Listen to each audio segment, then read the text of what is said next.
සූදවසක් කියලා ප්‍රාර්ථනා කරනවා හැමෝටම 2023 අවුරුද්ද. ඒ කියන්නේ මේ අවුරුද්දේ ජනවාරි වල වගේ මේ අවුරුද්දේ අවසානයේ මේ අවුරුද්දේ මුල තිබ්බ මේ ෆයිනල් එක්සෑම් එක මේ MHS 4553 ෆයිනල් එක්සෑම් එකේ පේපර් එක තමයි මේක සාකච්ඡා කරන්නේ.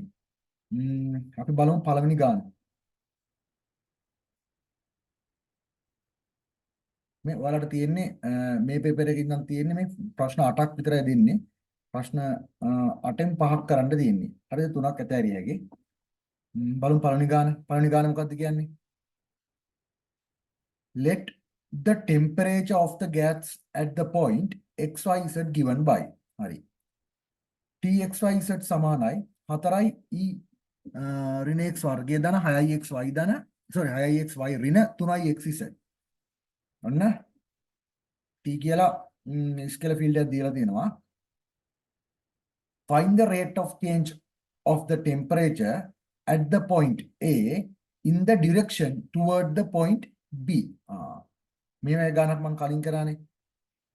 මේ ගානක් දිලා අර rate of change කියලා අහන්නේ මොකද්ද මේ? මේ අහන්නේ කෙලින්ම directional derivative එක.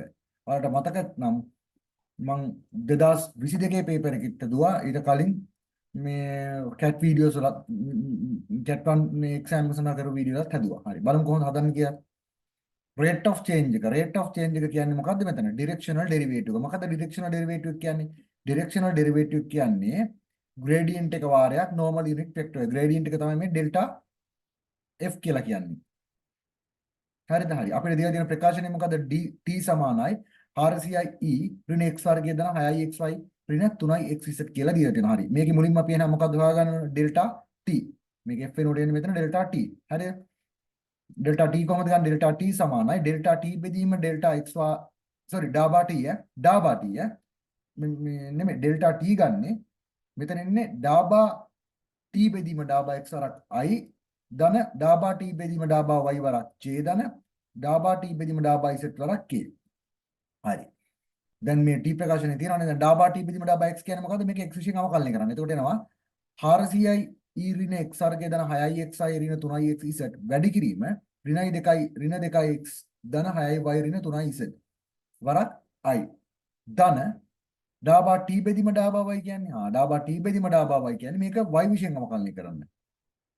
එතනවා 400i e ඍණ x වර්ගය ධන 6i xy ඍණ 3i xz වරක් 6i x වරක් j ධන දැන් මේක අවකලනය කරපන් z විශේෂයෙන්. එතකොට එනවා 400i e ඍණ x වර්ගය ධන 6i xy ඍණ 3i xz වැඩි කිරීම ඍණ 3i x වරක් k. ඔන්න ඩෙල්ටා t ගත්තා. දැන් අපිට ඕනේ අය මොකද්ද? normal unit vector එක ඕනේ. මොකද්ද normal unit vector කොහොමද ගන්නෙ? ගානේ දීලා තියෙනවා point දෙකක් a and b කියලා. ආන්ගේ a and b කියලා දෙන්නේ මොකද්ද? vector field vector දෙකක්. නේ? යන්නේ ඒ දෙකෙන් unit vector එක අපිට හොයාගන්න පුළුවන්.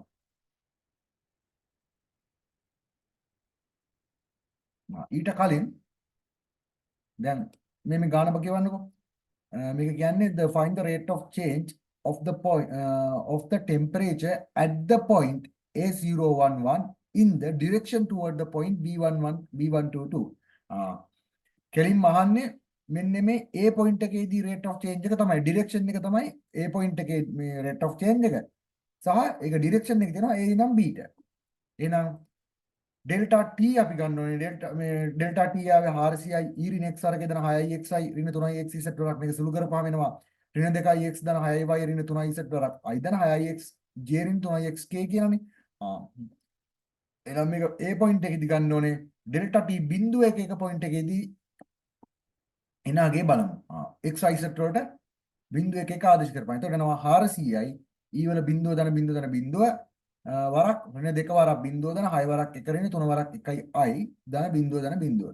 ඒතර ඩෙල්ටා t එනවා 400i වරක් 3යි i කියලා. ඒතර ඩෙල්ටා t විසුළු කරපනවා 1200යි i. මේක පොයින්ට් එකක් විදිහට ගත්තොත් මේක පොයින්ට් එකක් විදිහට ගත්ත තියෙන මේක බිඳුවයි i දන sorry බිඳුවයි නෙමෙයි 1200යි i දන බිඳුවයි j දන බිඳුවයි k ඔහමනේ තියෙන්නේ. එහෙනම් මේ මොකද කියන්නේ? පොයින්ට් එකක් විතර ගත්තොත් 1200යි බිඳුවයි බිඳුව. 1200 කම බිඳුව බිඳුව. ඔන්න ඩෙල්ටා t ගත්තා. බිංදුව 1 1 පොයින්ට් එකේදී. දැන් මොකද්ද අපිට ඕන කිව්වේ? normal unit vector ගන්න. normal unit vector එක කොහොමද ගන්න? normal unit vector ගන්න කලින් අපි ඊට දාලා දෛශිකය ගන්න. කොහොමද දෛශික ගන්න? උන් A පොයින්ට් එක දීලා තිබ්බ බිංදුව 1 1 කියලා B පොයින්ට් එක දීලා තිබ්බ 1 2 2 කියලා. ඒක අපි දෛශිකයක් විදිහට ලියාගත්තොත් AB දෛශිකයේ සමානයි B දෛශිකයේ රින්න A දෛශිකය. මතකනේ දෛශික මේ වෙක්ටර් වල කොහොමද ගන්න කියලා. AB දෛශිකයේ සමානයි B රින්න A දෛශිකය. B කියන්නේ B 1 2 2. ඒ කියන්නේ බිංදුව 1 1. මේකෙන් මේක අඩු කරන්න. මේක I පාඨාංකය, මේක J පාඨාංකය, මේක K පාඨාංකය. මේක I පාඨාංකය, මේක J පාඨාංකය, මේක K පාඨාංකය. I කින් I අඩු කරනවා, J කින් J අඩු කරනවා, K කින් K අඩු කරනවා. I 1 රින්න බිංදුව. අන්න ඒක දැම්මා. 2 රින්න 1. ඔන්න 1යි. 2 රින්න 1 1යි. ඔන්න AB දෛශිකය ආවා 1 1 1 කියලා. පාඨාංකය. එහෙනම් AB එක දෛශිකයක් විදිහට ලිව්වොත් I ධන J ධන K කියලා එනවා. හරි. දැන් normal unit vector කියන්නේ මොකද්ද? normal unit vector කියන්නේ අදාළ දෛශිකයේ බෙදනවා ඒ දෛශිකයේ මාපාංකයෙන්. දෛශිකය මොකද්ද? AB. AB බෙදීම AB මාපාංකය. AB මොකද්ද? I ධන J ධන K. ඒකේ මාපාංකය කියන්නේ I ට ඉස්සරහින් තියෙන 1 1 ඒකේ වර්ගය, J ට ඉස්සරහින් තියෙන්නේ 1 ඒකේ වර්ගය, K ට ඉස්සරහින් තියෙන්නේ 1 ඒකේ වර්ගය සම්පූර්ණ වර්ගවල එකතු වෙදීම සම්පූර්ණ වර්ගවල එකතුවේ වර්ගමූලය. එක වර්ගය ධන එක වර්ගය ධන එකේ වර්ගය වර්ගමූලය. එතකොට එනවා එක බෙදීම මූල 3යි I ධන J ධන K. ඔන්න normal unit vector එක හැරුවා. දැන් අපිට ඕන directional derivative එක. directional derivative කියන්නේ මොකද්ද? delta f මෙතන delta වෙනුට එන්නේ මොකද්ද? delta t. delta t වාරයක් normal unit vector එක. delta t අපි ගත්තා. කොයිද ආමේදී delta t ගත්ත 1200j කියලා. 1200j dot. හොඳට මතක තිත් ගුණිතය තියෙන්නේ dot AB දෛශිකය 1/3යි වරක් I ධන 1/3 වරක් I ධන 1/3 වරක් J ධන 1/3 වරක් K. මෙතන වෙන්නේ I එක I ගුණ වෙනවා J එක J ගුණ වෙනවා K එක K ගුණ වෙනවා. 1200යි වරක් 1200යි ඩොට් 1/3. ඒ කියන්නේ එනවා 1200යි මූල 3යි ධන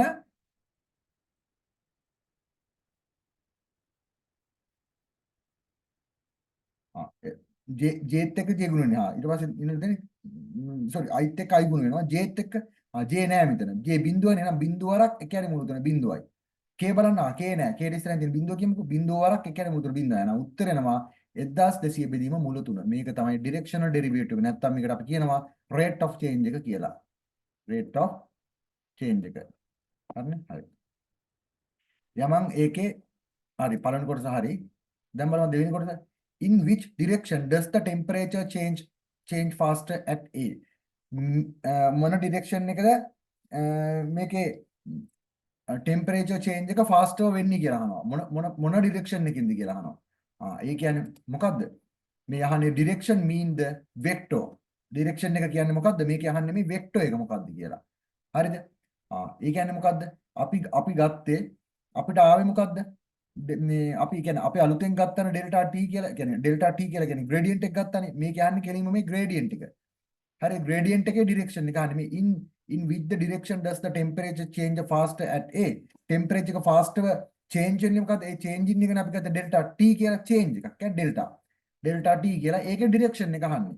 එහෙනම් මේකේ gradient එක අපි ගත්තනේ දෛශිකයක් විදිහට. මේ gradient එක 0.11 point එකක ගත්ත දෛශිකයක් විදිහට. ඒක තමයි maximum මේ maximum එක වෙන්නේ. maximum change එක වෙන්නේ. හරිද? 1200,000,000 අපිට ආවේ. ඒ කියන්නේ 1200යි I ආවේ. හරිද? අන්න ඒක ලිව්වා නම් අපි හරියට හරි. ඒක තමයි මේ අහන්නේ.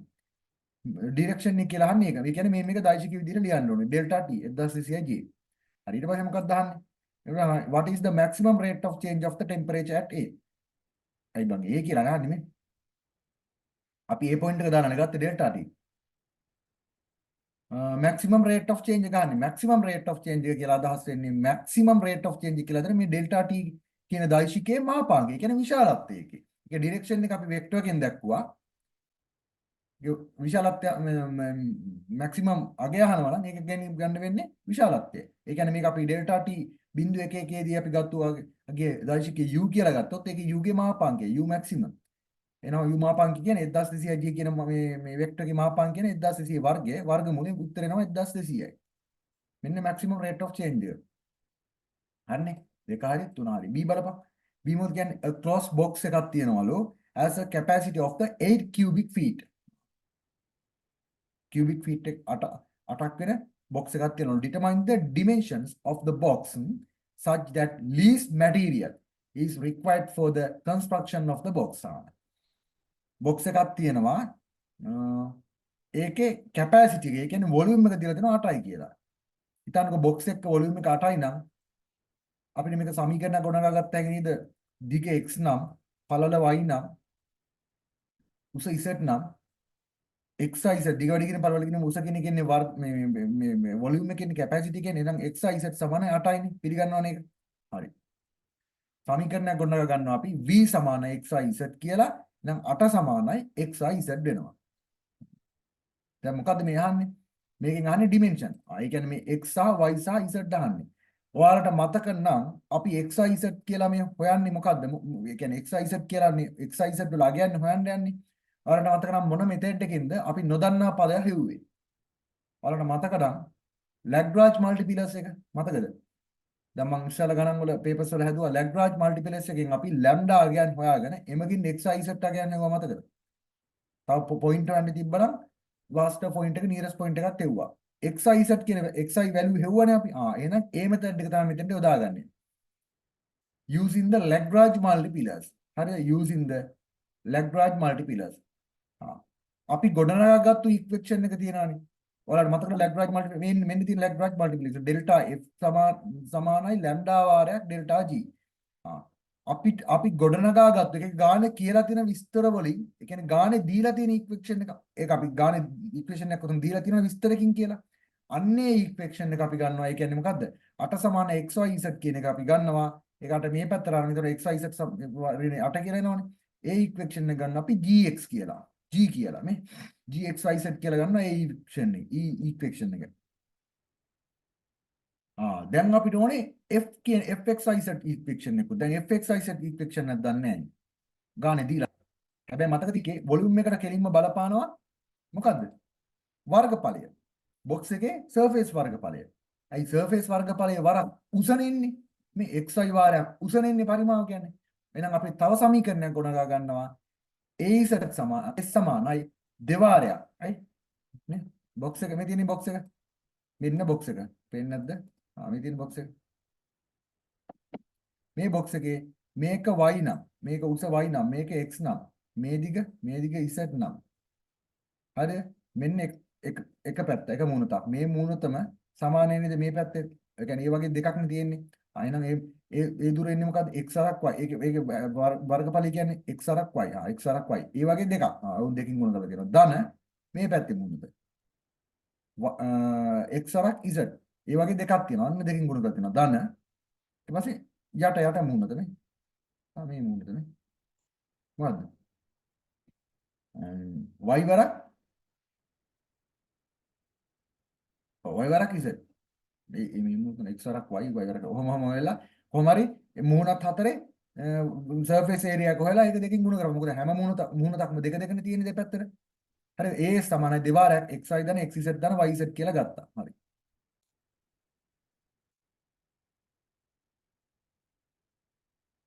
මේ සමීකරණ අපි විසින් ගොඩනගාගත් සමීකරණ අපි එතකොට ගන්නවා gxyz කියලා. xyz කියලා. හරි. දැන් මොකද කරන්නේ? දැන් දාපන්නේ Lagrange multiplus එක. Lagrange multiplus දානවා කියන්නේ delta f සහ delta g හොයා ගන්නවා. delta f කොහොමද හොයාගන්නවා? delta f ගත්ත හැකි අපිට මේ ඩාබා f බෙදීම ඩාබා x i දන ඩාබා f බෙදීම ඩාබා y j දන ඩාබා f බෙදීම ඩාබා z k. හරි. ඩාබා f බෙදීම ඩාබා x කොහොමද ගන්නෙ? f කියලා ගත්ත අපි මෙන්න මේ සූත්‍රය.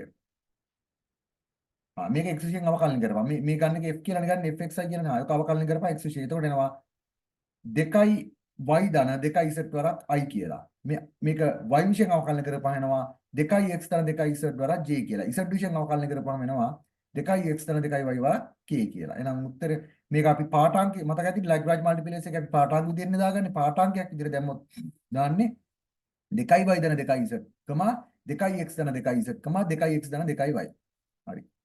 දැන් මරින් ඩෙල්ටා g කොහොමද ගන්නෙ? ඩෙල්ටා g ගන්නේ ඩාබා g බෙදීම ඩාබා x වරක් i ධන, ඩාබා g බෙදීම ඩාබා y වරක් j ධන, ඩාබා g බෙදීම ඩාබා z වරක් k. දැන් මේ gxyz කියන මේක x විශේෂයෙන් අවකලන කරපන්. එතන යනවා yz වරක් i, මේක y විශේෂයෙන් අවකලන කරපහනවා ධන xz වරක් j, z විශේෂයෙන් අවකලන කරපහනවා ධන xy වරක් k. මේක පාඨාංක විදිහට දාගත්තොත් වෙනවා yz, xz, xy කියලා. හරි. ඔන්න ඩෙල්ටා G එකත් හරි. දැන් මොකද කරන්නේ? දැන් ඉතින් මේකට ආදර්ශ කරපන් මේ සම්බන්ධයට. ඩෙල්ටා F කියන එකට දානවා පාඨාංග විදියට. මේ තියෙන්නේ 2y ධන 2z, 2x ධන 2z, 2x ධන 2y සමානයි ලැම්ඩා වාරයක් ඩෙල්ටා G. G වල මෙතන ගත්ත පාඨාංග ටික. yz, xz, xy. දැන් මොකද කරන්නේ? දැන් මේවා වෙන වෙනම සමාන කරේ මේ i තියෙන්නේ මෙතන i jk මෙතනක් තියෙන i jk i පාඨාංග වෙනම සමාන කරා j පාඨාංග වෙනම සමාන කරා k පාඨාංග වෙනම සමාන කරා. කොහොමද ගන්නෙ? දෙවාරයක් y ධන z මේක දෙක එළියට ගත්තොත් දෙවාරයක් y ධන z සමානයි ලැම්ඩා මේ ලැම්ඩාෙන් ගුණ කරලා ලැම්ඩා වාරයක් yz. ඔන්න ගත්තා. ඊළඟ මොකද අය ගන්නෙ? ඊළඟ කොටස. දෙවාරයක් x ධන 2z සමානයි ලැම්ඩා වාරයක් xz. ඔන්න ගත්තා. ඊළඟ ගණන් 2x ධන 2y කියන දෙවාරයක් x ධන y සමානයි ලැම්ඩා වාරයක් xy කියලා ගත්තා. මේකත් ගත්තා. හරි. දැන් මොකද කරන්නේ? පළවෙනි ගත්ත සම්බන්ධය මොකද? දෙවාරයක් y ධන z සමානයි ලැම්ඩා වාරයක් yz. එක දෙක එළියට ගනි. අද එළියට අරන්නේ තියෙන දෙවාරයක් y ධන z කියලා හරි. දැන් බලපන්. දැන් අපි වෙන අනිත් ගණන් වලත් මොකද අපි උඹට මතක නම් කලින් ගානක් හැදුවා. අපිට තිබ්බේ එක වේරි ඒ ලැම්ඩාත් එක්ක නොදන්නා පද එකයි. හැබැයි මෙතන නොදන්නා පද තුනක් තියෙනවා. දැන් මොකද කරන්නේ? මෙන්න මේ වගේ අවස්ථාවක මුද්දර මතක තියාගෙන සුළු කරන විදිය. හරිද? මේ හැම පදයකම සමාන ලකුණු ලැම්ඩාත් එක්ක තියෙනවා. මෙතන yz තියෙනවා. මෙතන xz තියෙනවා. මෙතන xy තියෙනවා. එහෙනම් මේ පද තුනම පොඩි සමානතාවයකට ගේන්න පුළුවන් නේද? කොහොමද ගේන්නේ? මේක අපි වැඩි කරමු මේක මෙතන ප්‍රකාශනයේ තියෙන yz වලින් යා මේක එහෙනම් දෙපැත්තම x කින් වැඩි කරපන්. එතකොට එනවා 2x ධන 2x වරක් y ධන z සමාන x වරක් ලැම්ඩා වරක් yz කියලා. අන්න එකක් ගත්තා. මේක මොකද්ද? මේ කියන්නේ xz වලින් දෙවාරයක් x ධන z සමානයි ලැම්ඩා වරක් xz. එහෙනම් මේක නැත්තේ මොකද? y නේනම් y කින් ගුණ කරපන්. දෙවාරයක් y 2y වරක් x ධන z සමානයි ලැම්ඩා වරක් xyz වෙනවා. එකක් හරි. දැන් මේක බලපන්. මේකේ තියෙන්නේ xy වලින්. දෙවාරයක් x ධන y සමාන ලැම්ඩා xy. දැන් xy ඉඳන් z නේ නැත්නම් එහෙනම් z කින් දෙපැත්තම ගුණ කරපන්. 2z වරක් x ධන y සමාන ලැම්ඩා xy z කියලා ගනි. දැන් මොකද වෙලා තියෙන්නේ? මේ බලපන් සමාන ලකුණු මෙහා පැත්තේ ලැම්ඩා වරක් මෙතනත් xy z තියෙන්නේ. මෙතනත් ලැම්ඩා වරක් xy z තියෙන්නේ. මෙතනත් ලැම්ඩා වරක් xy z තියෙන්නේ. එහෙනම් මේ සමීකරණ තුන එකිනෙකට අපිට සමාන කරන්න පුළුවන් නේ. එහෙනම් ලියපන් 2x වරක් y ධන z සමානයි මේක 2y වරක් x ධන z සමානයි මේක 2z වරක් x ධන y. දැන් මොකද කරන්නේ? දැන් y ධන z මෙතන තියෙන මෙතන x ධන z තියෙන මෙතන x ධන y මෙතන දෙක තියෙනවා මෙතන දෙක තියෙනවා මෙතන දෙක කැපෙනවා සම්පූර්ණයෙන්ම. හරිද? ඒක කැපිලා දැන් මේක සුළු කරපන් xy වරක් xz. xy වරක් xz නේ.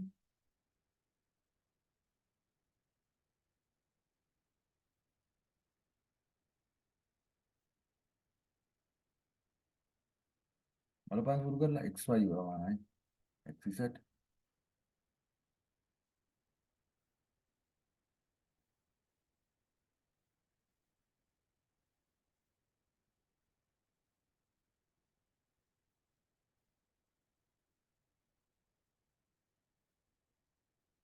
මොකද්ද බං ඒ උනේ පොඩ බලපන් y ධන z x ධන z x ධන y xy ධන x මේක සුළු කරලා බලපන් xy ධන xz සමානයි xy ධන xz sorry yz ධන zx ධන zy. හරි. ඔයගෙන් කැපිලා ගිහිලා මේක සුළු කරලා බලපන්. මම සුළු කරන ස්ටෙප් ටික ලියලා නැහැ. කැපිලා ගිහිල්ලා අවසානට එන්න පුළුවන්. අවසානට ওই සෙට් එක සුළු කරන් පස්සේ එනවා x සමානයි y සමානයි z කියන සම්බන්ධයක්. හරිද? ඔක සුළු කරලා බලපන්. මම මේ සුළු කරන ස්ටෙප් එක එතන ලියලා නැහැ. x සමානයි y සමානයි z කියනවා. දැන් මොකද කරන්නේ? හරි.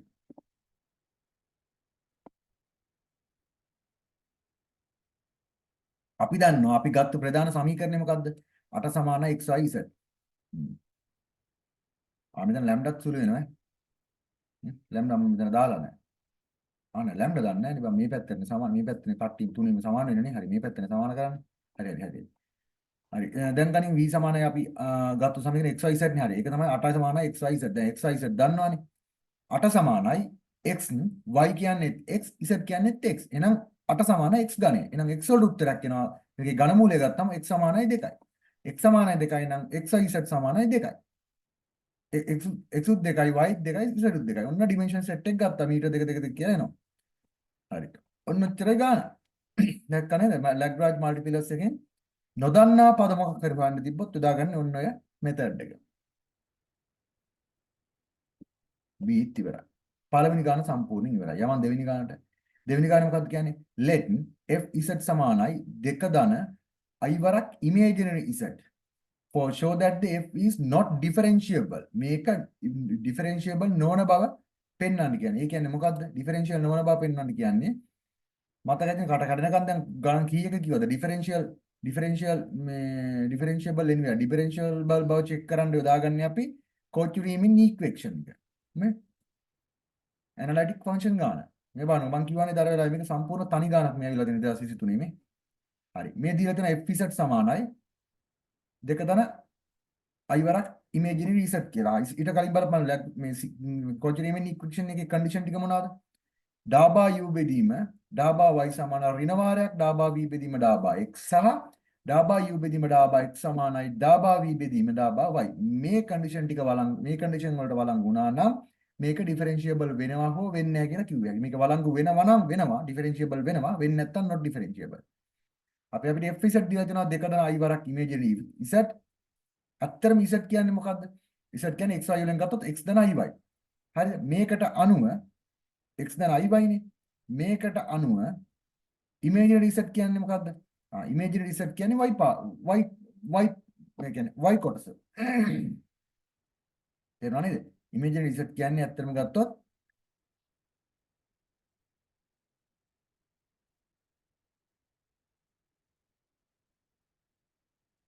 y පාඨාංගය. තේරෙනවද? සාධාරණ z වල සාධාරණ ප්‍රකාශනය තමයි x ධන iy. හරිද? දැන් මේකට අනුව f z කියලා ගත්තොත් x ධන iy සමානයි 2 ධන i වරක් ඉමේජිනරි z. හරිද? ඒකෙන් ඇත්තටම ඉමේජිනරි පාර්ට් එක කියන්නේ මොකද? ඉමේජිනරි පාර්ට් එක කියන්නේ y. තේරුණා ඇති කියලා මම හිතනවා. ඉමේජිනරි පාර්ට් එක කියන්නේ y. දැන් මේක තියෙන්නේ f z සමානයි u ධන iv කියලානේ සාධාරණ ප්‍රකාශන f z වල. අපි හිතමු මෙහෙම u ධන iv සමානයි 2 ධන i වරක් ඉමේජිනරි z. ඒ කියන්නේ v සමානයි ඉමේජිනරි z නින්නත. හරිද? ඔයාලා දන්නවනේ ඒක. දැන් ඉතින් ගණන් කීයක නම් කියලා දුන්නා. ඉමේජිනරි z කියන්නේ මොකද? ඇත්තටම z කියන්නේ z සමානයි x ධන iy. හරිද? x ධන iy නම් z කියන්නේ මෙතන යන්නේ ඉමේජිනරි z. මේක ඉමේජිනරි පාර්ට් එක මොකද්ද? y නේ. ඉමේජිනරි පාර්ට් එක තමයි y. ඒක තමයි ගත්තේ මම y කියලා. සාධාරණ ප්‍රකාශනය. එතකොට f z සමානයි 2 ධන iy කියලා අපිට ගත්ත හැකියි. u සමානයි එතකොට මොකද? u සමානයි මේක තමයි රියල් පාර්ට් එක. u කියන්නේ රියල් පාර්ට් එක. u සමානයි 2යි. v සමානයි y. දැන් ඉතින් දැන් මේ කන්ඩිෂන් එකට වළංගු වෙන විදිහට මේ පද ටික ගනි.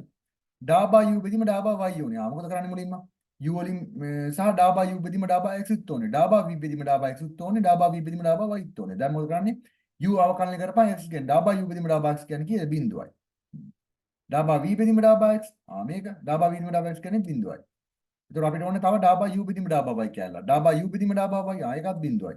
අපිට ඕනේ ඩාබා v බෙදීම ඩාබා y. ඩාබා v බෙදීම ඩාබා y ගනින් ඔන්න ඒක දෙනවා අවකලන 1යි කියලා. ඩාබා v බෙදීම ඩාබා y සමාන 1යි කියලා. දැන් මොකද කරන්නේ? දැන් මේකට කන්ඩිෂන් වලට දාපන්.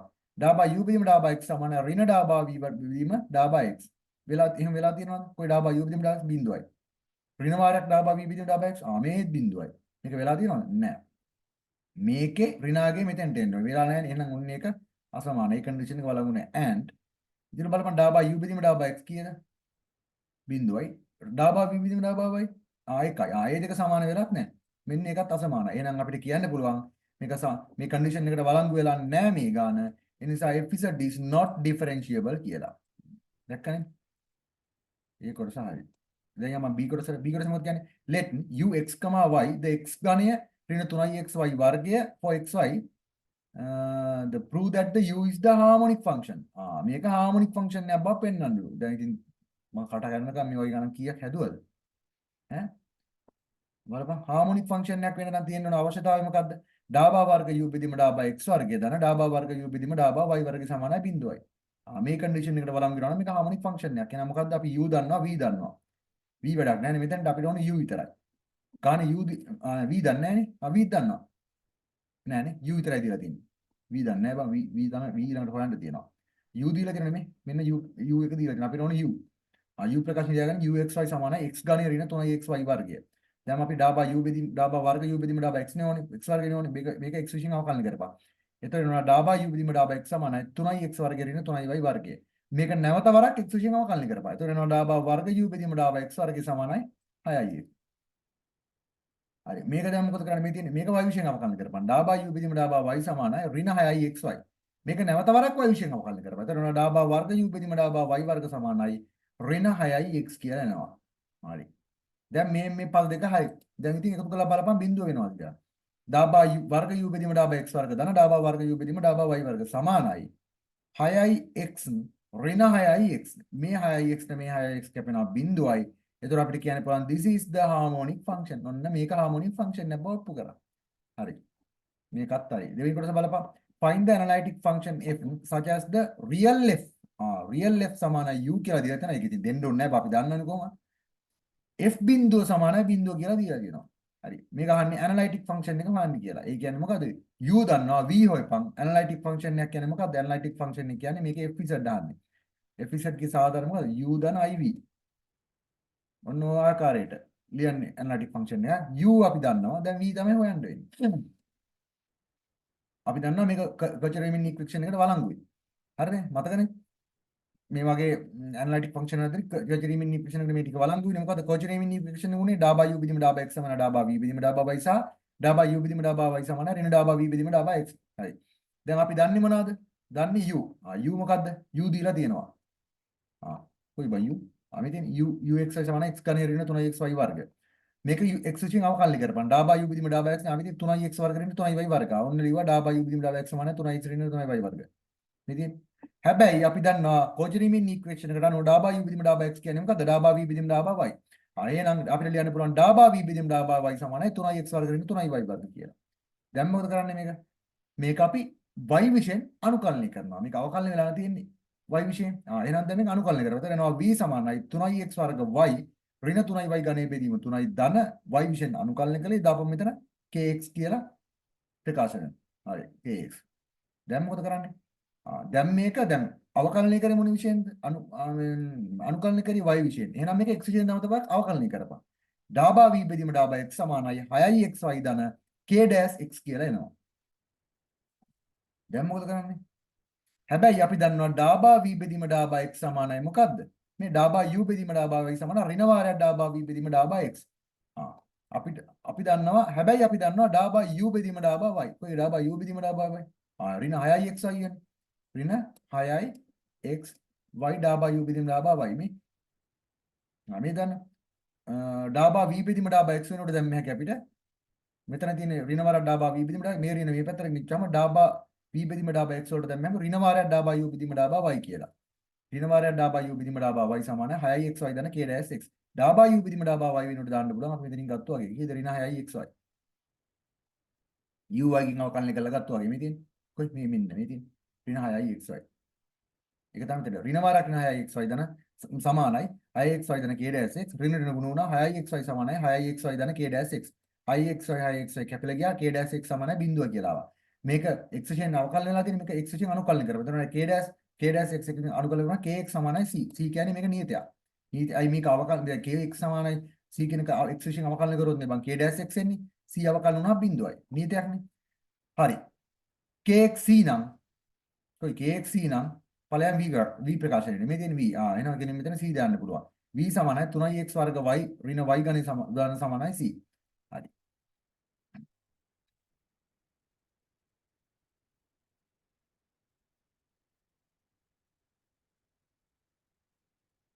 ගාන දීලා තියෙන තව මොකක් හරි ඩේටා එකක් දෙනවා. f බිඳුව සමාන බිඳුව කියන හරි ඕනේ නැහැ.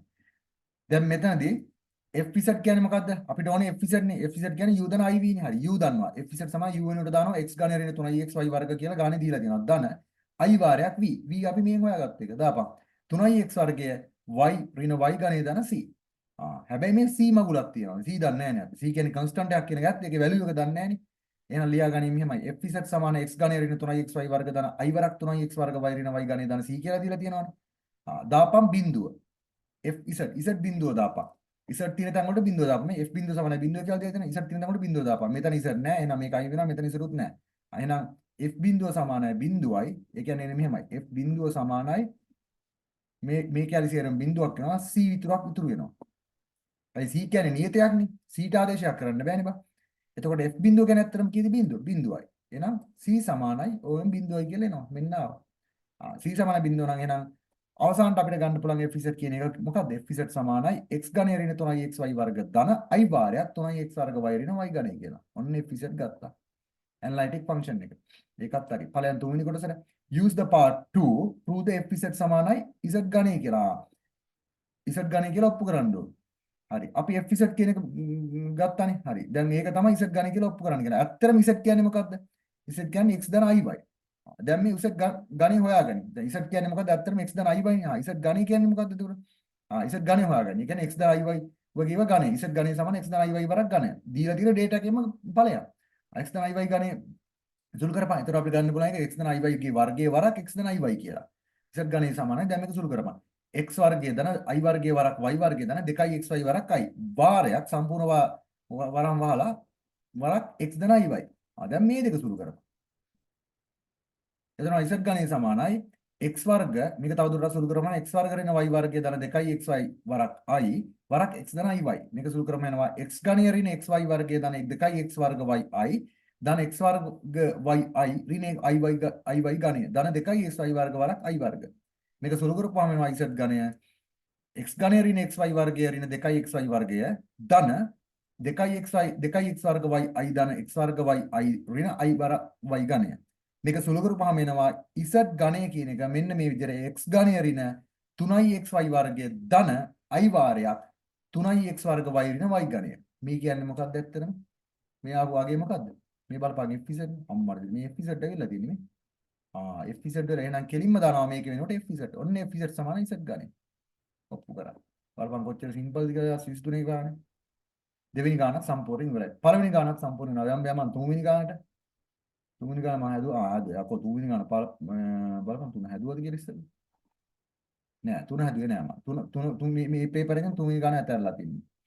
හරිද? යම හතරවෙනි ගානට බලපන් යකෝ හතරවෙනි ගාන සම්පූර්ණ තියෙන අර ලයින් ඉන්ටග්‍රල් ගානේ සහ අර කෝචි ඉන්ටග්‍රල් තියරම් එකෙන් හදන ගණන් සෙට් එක නෙමෙයි බලපන්. මම අර කිව්වනේ සැරයක් මේ පේපර් එක මෙන්න මේ ඒකේ එක කොටසක් එනවා මේකේ තනි ගානක් කියලා නේ. මේ බලපන් අවිල්ලා තියෙන්නේ. යම හතරවෙනි ගානේ හතරවෙනි ගානට. පළවෙනි ඒ කොටසට ඵලයක්. ඒ කොටස මොකක්ද කියන්නේ? evaluate the අනුකල f.dr fxy දිලා තියෙනවා. මෙන්න vector field එකක් දිලා තියෙනවා. x ධන 2y වරක් i ධන y වරක් j and c is the upper half circle යාලු. upper half circle with the center එක දිලා තියෙනවා බිංදුව 1 and radius එක 2 කියලා දිලා තියෙනවා. positive direction එකේ. ගත්ත ගාම මොකද්ද මේ circle එක ඇඳගන්නේ? මෙන්න y අක්ෂය ගාවා මෙන්න x අක්ෂය ගාවා. y අක්ෂය x අක්ෂය නෙමෙයි බවකට කියන්නේ මොකද්ද? y x අක්ෂය තමයි. මේක y අක්ෂය මේක x අක්ෂය.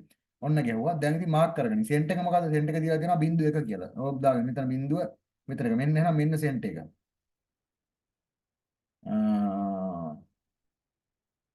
රේඩියස් එක 2යි. රේඩියස් එක 2යි නම් මේකේ මොන මගුලේ ගියත් මේ x අක්ෂය දිගේ යන්නත් ඕනේ 2යි, y අක්ෂය දිගේ යන්නත් ඕනේ 2යි. ඒ කියන්නේ මෙතන දැන් එකේනේ තියෙන්නේ. දෙකක් එකතු කරන කියන්නේ මෙතනට ගියා 3යි. මෙතන බිංදුවේ තියෙන්නේ මේ පැත්තට ගියා 2යි. ඔන්න 2 මාක් කරා. මෙතන මෙතන බිංදුව තියෙන්නේ මේ පැත්තට ගියා 2යි. ඔන්න මාක් කරා. හරිද? දැන් ඉතින් මොකද අප හාෆ් සර්කල් එන උඩ අතර යන්නේ. එහෙනම් මේක ඇඳගන්න ටොං ගාලා මේ උඩ අතර යන්නේ. ගාන කියලා දෙන අප හාෆ් සර්කල් එක කියලා. ඒකයි උඩ පැත්තට දැම්මේ. හරිද? ඔන්න ඇඳා. එහෙනම් මේ පොයින්ට් එක කීයද? ඍණ 2 1 කියන පොයින්ට් එක මේ පොයින්ට් එක 2 1 කියන පොයින්ට් එක. හරි. දැන් මොකද දැන් කිලින් ගානට යම. f.dr නේ අහන්නේ. මේ වගේ ගානක් දුන්නාම ඔයාලට මතක ඇති දීලා තියෙන්නේ වෙක්ටර් ෆීල්ඩ් එකක්. හරි එහෙනම් මුලින්ම මොකද කරන්නේ? මුලින්ම අපි r දීලා තියෙනවා සෙන්ටර් එක දීලා අපි ගන්න x සමානයි r cos θ කියලා. x සමානයි r cos θ නම් x සමානයි r කියන්නේ කීයද 2යි. 2යි cos θ. හරි. අපි දන්නවා dr කියන්නේ මොකද්ද? මේ වගේ ගානකදී dr ගන්න ඉක්වේෂන් එක මොකද්ද? මම මෙතන ලියලා නැද්ද?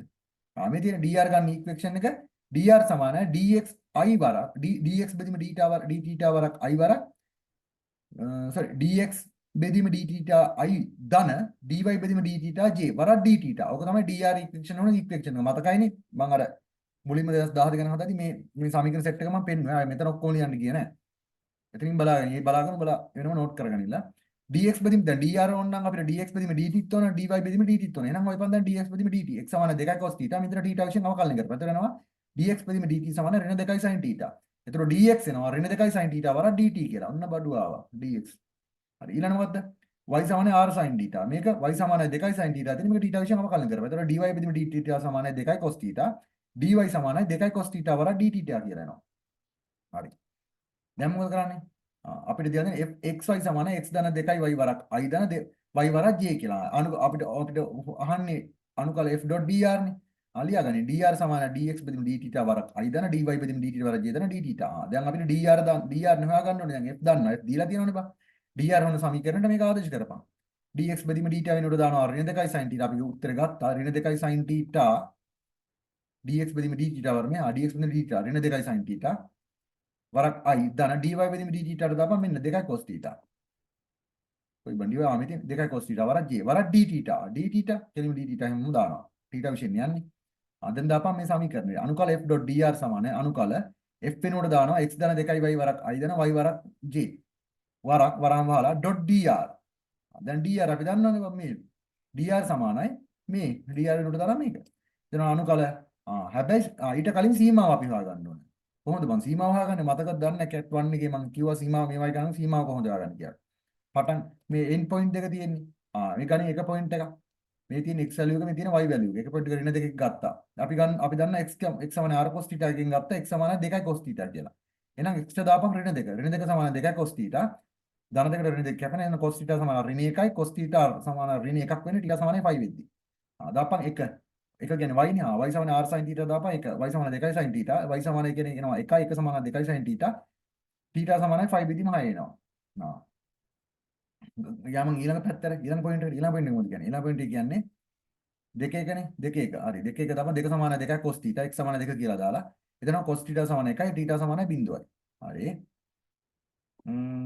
ඊළඟ බලපන් ඊළඟ එක දාපන් මොකද එන්නේ y වලට y සමාන 2 sin θ 1 සමාන 2 sin θ θ සමාන එහෙනම් එන්නේ 5 බෙදීම 6 සීමාව යන්න බෑනේ බං මේ පොයින්ට් එකේ 5 බෙදීම 6 ඉඳන් 5 බෙදීම 6ට එහෙම සීමාව දාන්න බෑනේ එහෙනම් වෙනස් සීමාව දෙක මොකද්ද 5 සහ බිඳුව මේ සීමාව එහෙනම් එන්නේ 5 මෙතන සීමාව වෙන්නේ බිඳුව එහෙනම් අපි සීමාව ගන්න කොහොමද බිඳුව ඉඳලා 5 දක්වා මෙන්න අනුකාල බිඳුව ඉඳලා 5 දක්වා මේ වෙනුවට මෙතන මේ මොකද්ද xy වලින් තියෙනවා අපි දන්නවා xy වලින් xy value ටික θ වලින් එයි බා x සමාන 2 cos θ නවා එහෙනම් කෙලින් මේක ආදර්ශ කරපන් x සමාන 2 cos θ දාන දෙවාරයක් y වෙනුවට දාපන් මොකද y ගත්තේ y සමාන 2 sin θ 2 sin θ 4 sin θ වෙනවා වරක් i ධන මෙතන එනවා 2 sin θ වරක් j වරක් dr වෙනුවට දාපන් මේ අපි ගත්තු සමීකරණය ඍණ 2 sin θ i ධන 2 cos θ j වරක් dθ දාපන් අනුකල බිඳුව 5 දක්වා මේක සුළු කරපුවාම එනවා 2 cos θ ධන 4 sin θ වරක් ඍණ 2 sin θ ධන 4 sin θ cos θ වරක් dθ මේක තවදුරටත් සුළු කරණයක් දෙනවා අනුකල බිඳුව 5 දක්වා ඍණ 4 sin θ cos θ ඍණ 8 sin වර්ග θ ධන 4 sin θ cos θ වරක් dθ ඔය ටික බල ගාලා සුළු වුණාම එනවා අනුකල බිඳුව 5 දක්වා ඍණ 8 sin වර්ග θ වරක් dθ කියලා ඍණ 8 එළියට ගත්තා ඍණ 8 සමානයි බිඳුව ඉඳන් 5 දක්වා අනුකල sin වර්ග θ වරක් dθ මේක අනුකලනය කරපන් අනුකලනය කරන්න කලින් sin වර්ග θ අනුකලනය කරන්න බෑ එකපාර උඹලට මතකද දන්න cos 2 θ මේ සූත්‍රය තමයි cos 2 θ සමානයි 2 cos වර්ග θ එනම එක ඍණ sin වර්ග θ කියලා.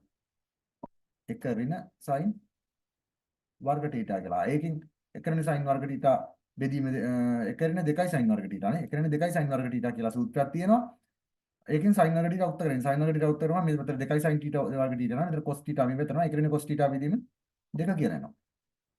එක ඍණ cos 2 θ. එක ඍණ cos 2 θ බෙදීම 2යි.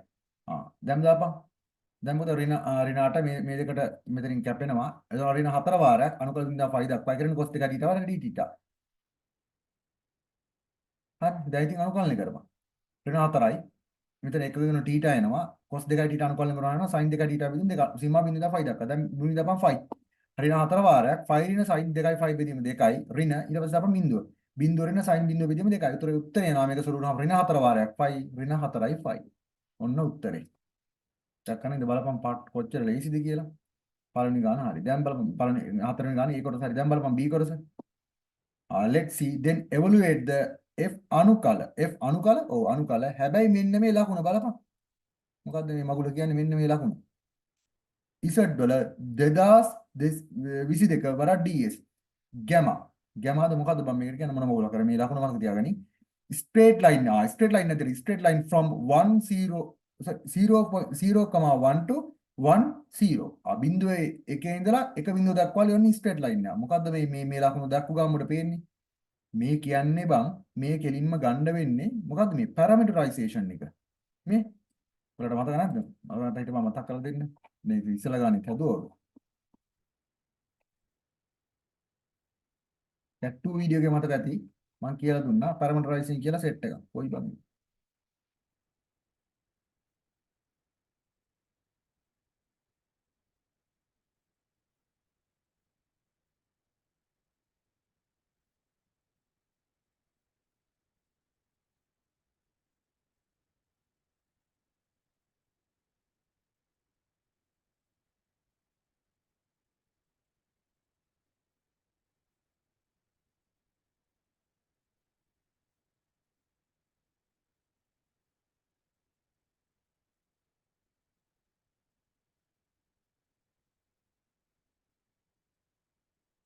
මෙන්න මෙන්න දීලා තිබ්බනේ. හරි.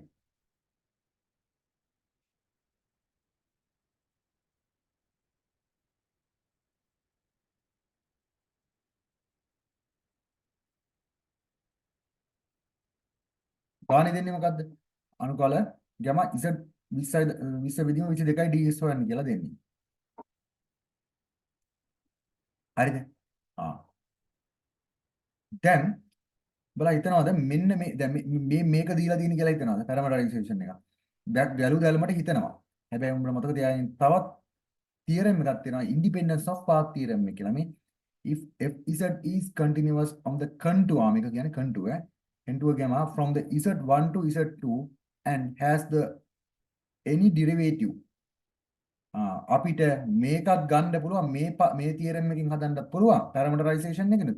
හැබැයි ඊට වඩා ලේසි අපිට මෙන්න මේ independence of path theorem එකෙන් ගන්න හදනවා නම් independence of path theorem එක අනුකල fz dz සමානයි capital F z2 ඍණ f z1 හරිද මෙන්න මේ theorem එකකින් ගන්න හදමු නෑ මේක ඕන වෙනවා මේක ඕන වෙනවා මෙන්න මේ මෙන්න මේක ඕන වෙනවා එක්සැක්ට්ලි ඕන වෙනවා parameterization එක ඕන වෙනවා කොහොමද හදන්නේ මෙන්න මේ theorem එක independence of path theorem එකේ මෙන්න independence of path theorem එකේ සමීකරණය යමන් ගන්නද ඉස්සලා මාක් කරගන්නේ ඔය කියන පොයින්ට් එක y පොයින්ට් එක මේක x මාක් එක යනවා කියන්නේ මොකද්ද බිංදුව එකේ ඉඳලා එක බිංදුව දක්වා එහෙනම් බිංදුව එක කියන පොයින්ට් එක අපි ගමු z1 z1 සමානයි මොකක් කියලා බිංදුව 1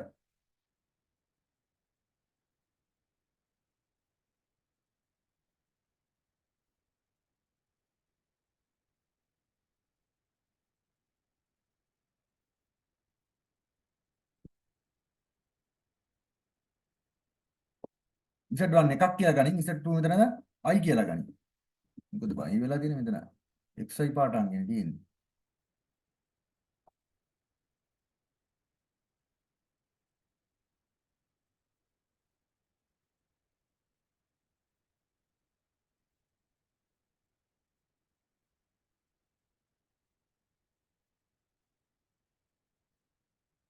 මේක ඕනේ නෑ බා. මේ independence of path theorem එකෙන් හදද්දි මේ සමීකරණ ඕනේ නෑ. කෙලින්ම මෙන්න මේ independence of path theorem එකෙන් ගාන හදාන්න පුළුවන් පට්ටම ලේසි විදිහට මේ බලපන් ඈ. FZ2 රින් FZ1 කියන එකෙන් independence path of theorem එකෙන් හදන්න පුළුවන් මාරම ලේසියට. මේ බලන්න ඉස්සලා පොයින්ට් එක මාක් කරගත්තා නේ. පොයින්ට් එක මාක් කරගත්තා. මේ බලපන් Z1. දැන් මේක තියෙන්නේ මේ x පාඨාංකය මේ y පාඨාංකය. හරිද? x පාඨාංකය y පාඨාංකය.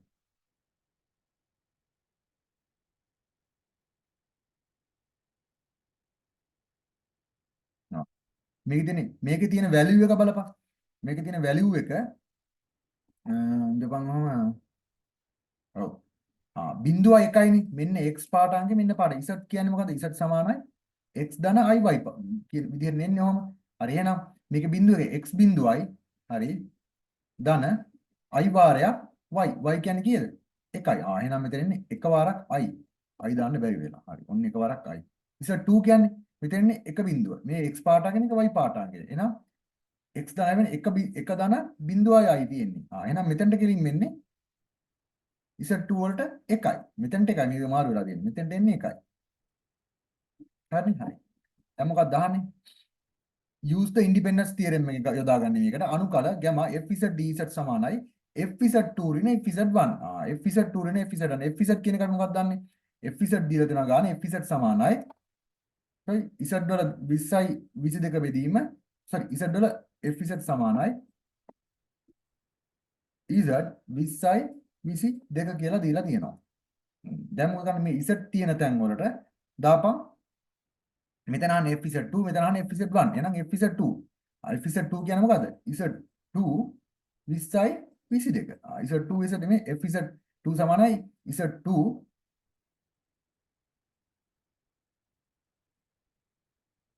බෙදීම 20යි 22 මොකද්ද මම මේ බෙදීමක් ඇවිල්ලා තියෙන්නේ හොඳට යන්නේ මේ ඉන්ඩිපෙන්ඩන්ස් පාත් තියරම් එකේ මෙන්න මේකත් සමීකරණයක් ඉන්ඩිපෙන්ඩන්ස් පාත් තියරම් එක දැනගනින් මෙන්න මේක මම කියන්නේ මේ කැපිටල් මෙතන තියෙන්නේ සිම්පල් FZ මෙතන තියෙන්නේ කැපිටල් FZ මම දැන් මේ කැපිටල් FZ ගන්නේ කැපිටල් FZ සමානයි Z තියෙනවනේ ඒ Z ගේ මෙතන තියෙන බලය බෙදපන් ඒකේ ඒ බලයෙන් තේරෙනවද Z ඇල්ෆා විදිහට තිබ්බොත් බෙදපන් FZ කැපිටල් FZ සමානයි Z ඇල්ෆා බෙදීම ඇල්ෆා මෙහෙම තිබ්බොත් මෙතන තිබ්බේ Z විතරක් කියලා FZ සමාන ගානේ තිබ්බොත් Z විතරක් කියලා එහෙනම් බෙදන්නේ FZ සමානයි මෙතන එකනේ තියෙන්නේ බෙදනවා එකේ. ඒ කියන්නේ ඒකමයි එන්නේ. තේරුණා නේද? මෙන්න මේ ඉක්වේෂන් එක මතක තියාගන්න මේ ඉන්ඩිපෙන්ඩන්ස් තියරම් එකෙන් හදාගන්න කැපිටල් FZ ගන්න විදිය. හරි. එතකොට අපිට කැපිටල් FZ2 ගත්ත හැකි Z2 20යි 22 බෙදීම 20යි 22. Z2 කීයද? Z2 කියන එක එන්නේ හරිනම් මෙතන I නෙමෙයි අරනම් 1 එන්නේ. Z2 කියන එක එන්නේ 1. ඒ කියන්නේ Z2 තෙන් වලට 1 දාපන්. මෙතනට එන්නේ 1. එකේ 20යි 22 බෙදීම 20යි 22. හරිද? හරි. දැන් ගනින්නේ ඒක කොහොමද තියපන්.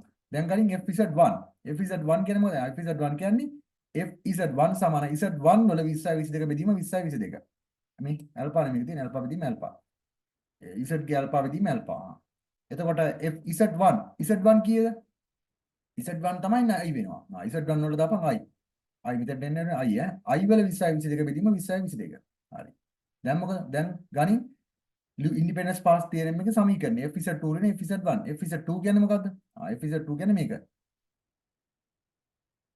මෙතන දෙන්නේ 1 FZ2 එක I වල sorry එකේ 20යි 22 බෙදීම 20යි 22 ඍණ FZ1 කියන්නේ මෙතන මොකද්ද මෙන්න මේක I වල 20යි 22 බලය බෙදීම 20යි 22 මෙතන දෙන්න ඕනේ I වහම I වල 20යි 22 බෙදීම 20යි 22 මෙතන එන්නේ 1යි 1 20යි 22 කියන්නේ එකමයි මෙතන ධන හරිද එකමයි 1 20යි 22 බලය කියන්නේ එකමයි එක බෙදීම 20යි 22 ඍණ මෙතන මොකද්ද මේ බලපන් මේ තියෙන ඉරට්ටේ සංඛ්‍යාවනේ උඹලට මතක ඇති I වර්ගය කියන්නේ කීයද ඍණ 1යි I ඝනේ තිබ්බොත් ඍණ 1 වාරයක් I එන්නේ හැබැයි මෙතන තියෙන්නේ ඉරට්ටේ සංඛ්‍යාව මේ 20යි 22 කියන්නේ ඉරට්ටේ එහෙනම් I වර්ග විදියට මේක තියෙන්නේ කියන්නේ ඉරට්ටය කියන්නේ ගුණලා අවසානට එන්න ඕනේ මේක ඍණ 1 එහෙනම් මේ කියනවා ඍණ 1 ඒ ඍණ 1යි මෙතන ඍණ 1යි ගුණ වෙනවා මෙතන ධන 1 වෙනවා එහෙනම් 1 බෙදීම 20යි 22 ධන 1 බෙදීම 20යි 22 දෙනවා ධන 2 බෙදීම 20යි 22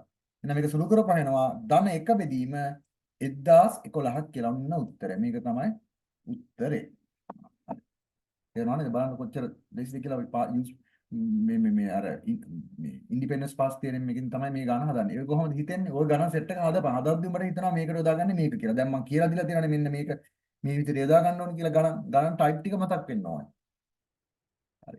C ට ඵලයන් C මොකද කියන්නේ? C ගාන කියන්නේ find the අනුකල 2z ධන ez බෙදීම z ඝනය ධන 2i iz වර්ගය. where the z ඍණ i මාපාංකය සමානයි 2යි and positively oriented. where the c and i වර්ගය සමාන ඍණ 1 කියලා දෙක දෙන්න ඕනේ නේද අපි දන්නවනේ. යකෝ මේ දැක්කු ගාම මේ ගාන මොකක් කියලාද හිතෙන්නේ? යකෝ මේ දැක්කු ගාම වලට හිතෙන්නේ නැද්ද මේ මාපාංකත් එක දීලා තියෙන මේ වැලියු එක මේ මාක්කත් එක දීලා තියෙන මොකද්ද මේක? කෝචින්ඩිකල් තියරම් එකෙන් හදන්න තියෙන්නේ. ඔය ගණන් දැන් කීයක් හදුවද? යමන් ගානට අනුකල කන්ටිනියු ගම 2iz ධන ez බෙදීම z ඝනය ධන 2i iz වර්ගය. iz ඍණ i සමාන 2යි කියලා. මේ වගේ ගණන් දුන්නු ගම මොකද කරන්නේ? ගණන් දුන්නු ගම යට සාධක කඩාගන්න. කොහොම සාධක කඩාගන්න පොඩි ට්‍රික් එකක් මම කියලා දුන්නා. මොකද්ද? මේක දීලා තියෙනවා iz ඍණ i සමාන 2යි කියලා. මාපාංකය. ඕක ලියාගනි. iz ඍණ i ඍණ 2 සමානයි 0යි කියලා නෙන්නේ.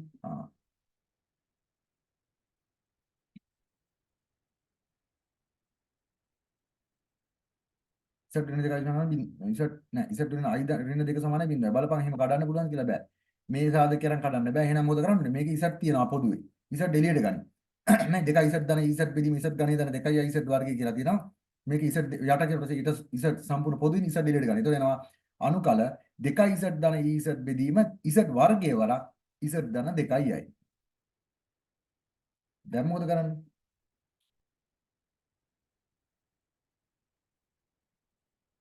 දැන් ඉතින් යට කොටසෙන් එකින් එකට බිඳුවර සමාන කරපන්. ගණි මුලින් ගණන් Z ධන 2යි. Z ධන 2යි සමානයි බිඳුව. එතන Z සමාන ඍණ 2යි වෙනවා. හැබැයි ගානේ දීලා තියෙන මොකද්ද ගාන?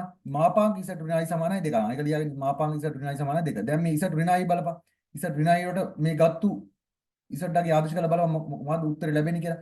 Z ඍණ I මාපාංක සමානයි. මේ Z ඍණ වලට දානවා ඍණ 2යි. ඍණ 2යි ඍණ I ඍණ 3යි. ඍණ 3යි මාපාංක කියන්නේ මොකද්ද මෙතන?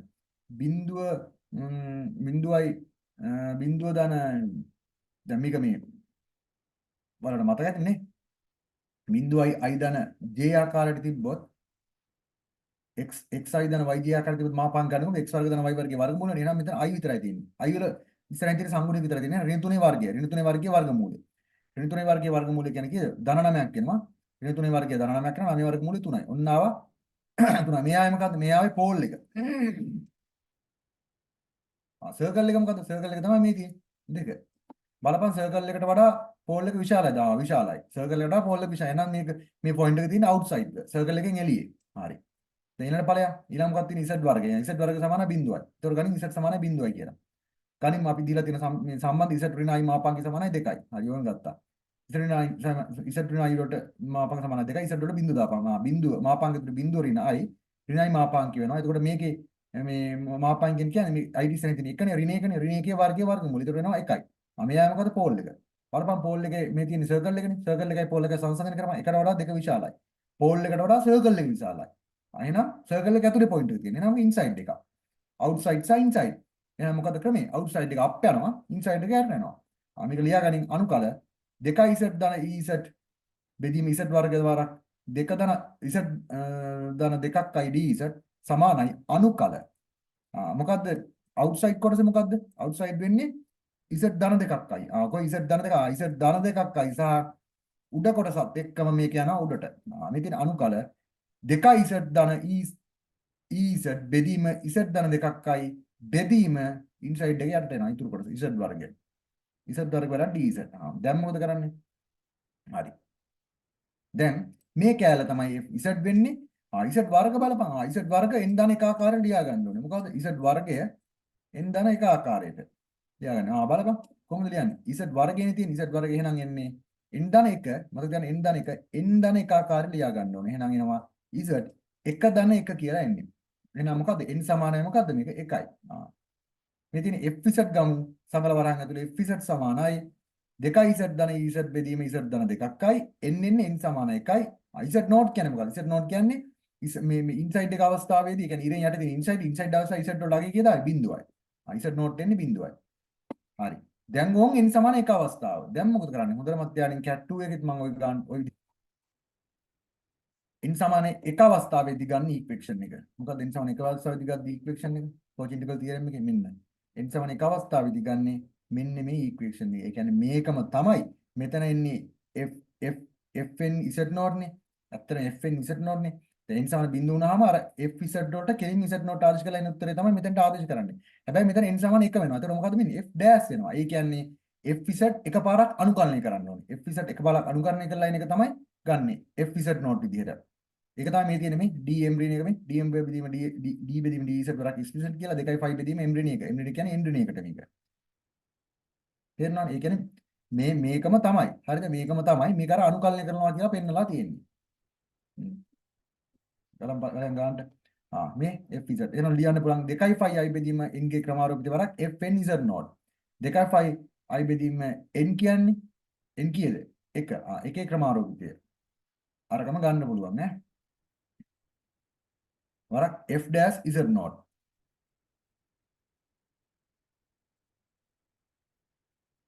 දෙකයි 5 සමානයි. මේවයි ගණන් වැඩිපුර හදන්න ඕන නම් අර cat 2 වීඩියෝ එක බලපන්. මේ වීඩියෝ එකේ තියෙනවා දඩ විදිහට ගණන් ටිකක් හදලා. ඒ ටික බලාගන්න. 2.5යි සමානයි f dash z note. f dash z note කියන්නේ මේ f z එක Z වලින් අවකලනය කරපන්.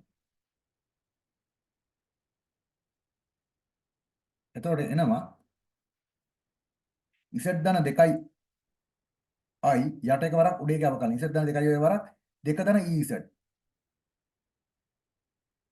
මෙතෙන් දෙන්නේ ධන නෙමෙයි නේ බා. ඍණ අවකලනය මතක නැද්ද? ඍණ. මෙතෙන් දෙන්නේ ඍණ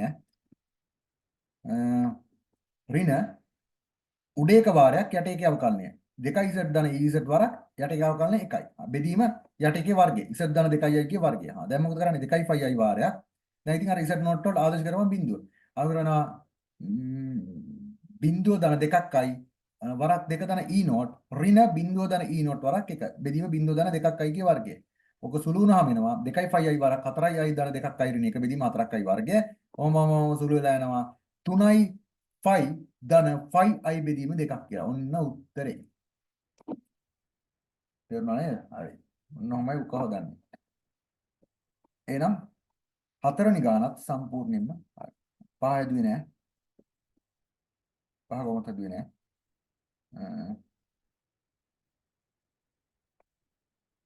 separable variable separable method එකේ ගණන් මම හැදුවේ නෑ. ඒ ගණන් ওই සෙට් එකේ මම හැදුවේ නෑ ওই ගාන. බලන්න කොහොම හරි මේ ගණන් අටෙන් ගණන් මේ පහක් හදාගත්තා හරිනේ. මම ගණන් 6කට මේක සෙට් කරනවා. 6 7 8 තව ගණන් 3යි.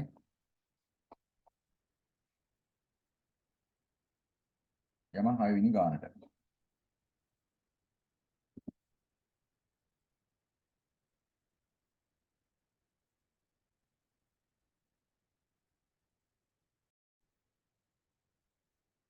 හරි බලපන් 6 වෙනි ගාන මොකක්ද කියන්නේ? let S is the subspace consisting for all solution to the linear equation. linear equation එකක් දීලා තියෙනවා. x වෙන y ධන 2යි z සමානයි බිඳුවයි. Find the basis of the subspace S. Justify your answers. මේකේ basis අහන්නේ. මේ වගේ ප්‍රකාශනයක් දීලා මේකේ basis එක කොහොමද හොයන්නේ? ඒක answer එක justify කරන්නත් කියනවා. basis එක අහන්නේ. කොහොමද හදන්නේ? යමන් ගානට. පට්ටම සිම්පල්. මේ බලන්නකො x ඍණ y ධන 2යි z සමානයි බිඳුවයි කියලා දීලා තියෙනවා. දැන් මේ දීලා තියෙන්නේ මොකද්ද? කෙලින්ම සමීකරණයක්. මේ x y z values නේ අහන්නේ මේ. x y z value ටික හොයාගත්තා නම් අපිට මේක basis එකක් විදිහට ලියන්න බෑ. මේක matrix එකක් විදිහට ලිව්වොත් එන්නේ ඔයාලට මතක නම් මේක තියෙන්නේ මෙහෙමනේ. x y z ආකාරයට ඔහොමනේ තියෙන්නේ. හරි.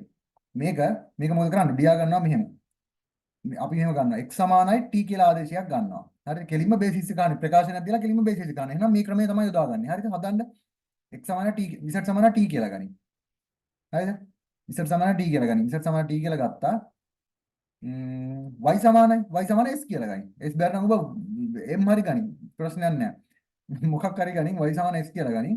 ඊට පස්සේ z සමාන t සහ y සමාන s දී x මොකද්ද? x සමාන s ඍණ 2t වෙනවා. x සමානයි s ඍණ 2t වෙනවා. x y z දාලා තියෙනවා. දැන් x වලට මොකක්ද දාන්නේ? x වලට දානවා s ඍණ 2t. y වලට දානවා s. z වලට දානවා t. දැන් මොකද කරන්නේ? මෙතන මම දානවා පද දෙකක් තියෙනවා. s සහ t. ගණන් s සහ t එළියට. ඔන්න ගත්ත s. එකතු කිරීම දාන්න ඕනේ අනිවාර්යෙන්. s දානින් එළියට. s එළියට ගත්තාම පළවෙනි පොලි මේ උඩ බලපන්. ඒක s t ඉස්සරහින් තියෙන කීයද? එක. එක විතරයි. ඔන්න එක දැම්මා. මේක s t ඉස්සරහින් එක. ඔන්න එක දැම්මා. මේක නෑ බිඳුවයි. ධන t එළියට ගන්න. t වල පළවෙනි පෙළි ඉස්සරහින් තියෙන ඍණ දෙක. ඔන්න දැම්මා. මේකේ තියෙනවද නෑ බිඳුවයි. මේකේ තියෙන එකයි. right. ඔන්න දැම්මා. මෙන්න මේ දෙක තමයි එහෙනම් බේසිස් දෙක වෙන්නේ. හැබැයි පුතේ ගානේ කියනවා ආන්සර් එක ජස්ටිෆයි කරන්න කියනවා. බේසිස් වෙනම නම් හොඳට මතක තියාගනින් ලීනියර් ඉන්ඩිපෙන්ඩන්ට් වෙන්න ඕනේ. හරිද? ලීනියර් ඉන්ඩිපෙන්ඩන්ට් බව පෙන්වනවා නම් ඔය ගාන හොඳට මතක තියාගන්න. ඔය ගණන් වර්ගය ඔය විදිහට දුන්නාම මේ විදිහට තමයි හදන්න ඕනේ. මෙහෙම බේසිස් එක හෙව්වා. හොයලා ඉවරලා ඒක කොහොමද අපි ජස්ටිෆයි කරන්නේ? මේක බේසිස් වෙනම නම් ලීනියර් ඉන්ඩිපෙන්ඩන්ට් එකට ලීනියර් ඉන්ඩිපෙන්ඩන්ට් වෙන්න ඕනේ. එහෙනම් මේක ලීනියර් ඉන්ඩිපෙන්ඩන්ට් බව පෙන්වනවා. basis of the subspace මේ තියෙන්නේ 1 1 බිඳුව 2 2 බිඳුව.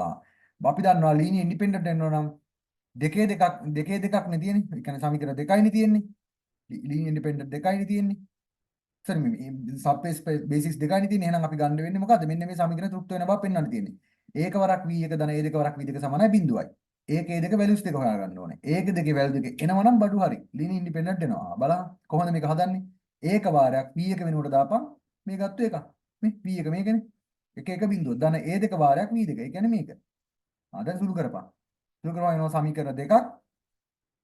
ඒක ඍණ පළවෙනි එක මේ එකවරක් එක ඍණ sorry ඒක ධන ඒ දෙක වරක් ඍණ දෙක ඍණ දෙකයි ඒ දෙක. එතන ඒක ඍණ දෙකක් ඒ දෙක සමානයි බිඳුවක එකක් කියලා ගමු. පළවෙනි සමීකරණය. දෙවෙනි සමීකරණය බලපන්.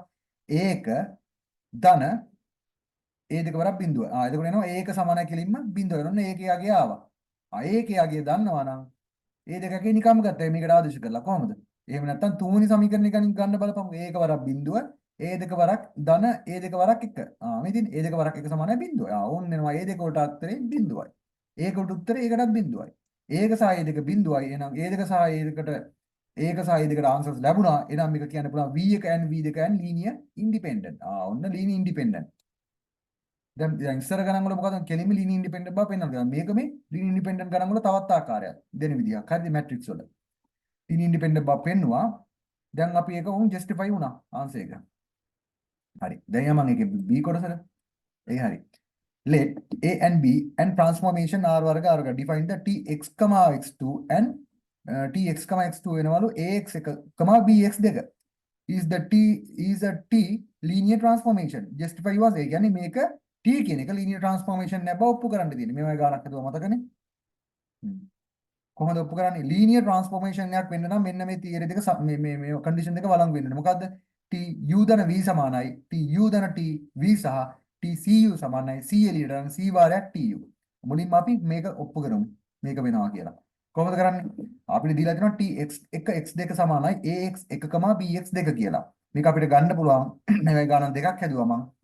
past papers වල කලින් අවුරුදු වල බලපන් මම 1/2017 ඉඳන් වීඩියෝ ටික බලන්න කියලා. T සමානයි මෙහෙම ගත්තා T normal වරහන් දාලා ඇතුලේ මැට්‍රික්ස් එක දානවා x1 x2 කියලා. එහෙනම් මේක ලියන්න පුළුවන්. අපිට දීලා තියෙන්නේ මොකද්ද? ax1 bx2 නා. මේක මැට්‍රික්ස් එක ආකාරයෙන් ලියුවොත් සමානයි. මේක ලියනවා ax1 bx2 කියලා. දැන් මොකද කරන්නේ? දැන් මේ x1 x2 ගෙන් යන්නේ. එහෙනම් අපි ගන්නවා u කියන මැට්‍රික්ස් එකක් x1 x2 කියලා සහ v කියන මැට්‍රික්ස් එක ගන්නවා අපි t v දන්නේ නැහැ නේ අපි v දැනගන්න ඕනේ. මොකද v ත් යනවනේ මේක. v එක අපි ගන්නවා t එක t2 කියලා. දැන් මොකද කරන්නේ? දැන් අපිට ඕනේ මෙන්න මේක වෙන බව පෙන්වන්න. එහෙනම් ගණන් කෙලිම t u ධන v කියන එකකින්.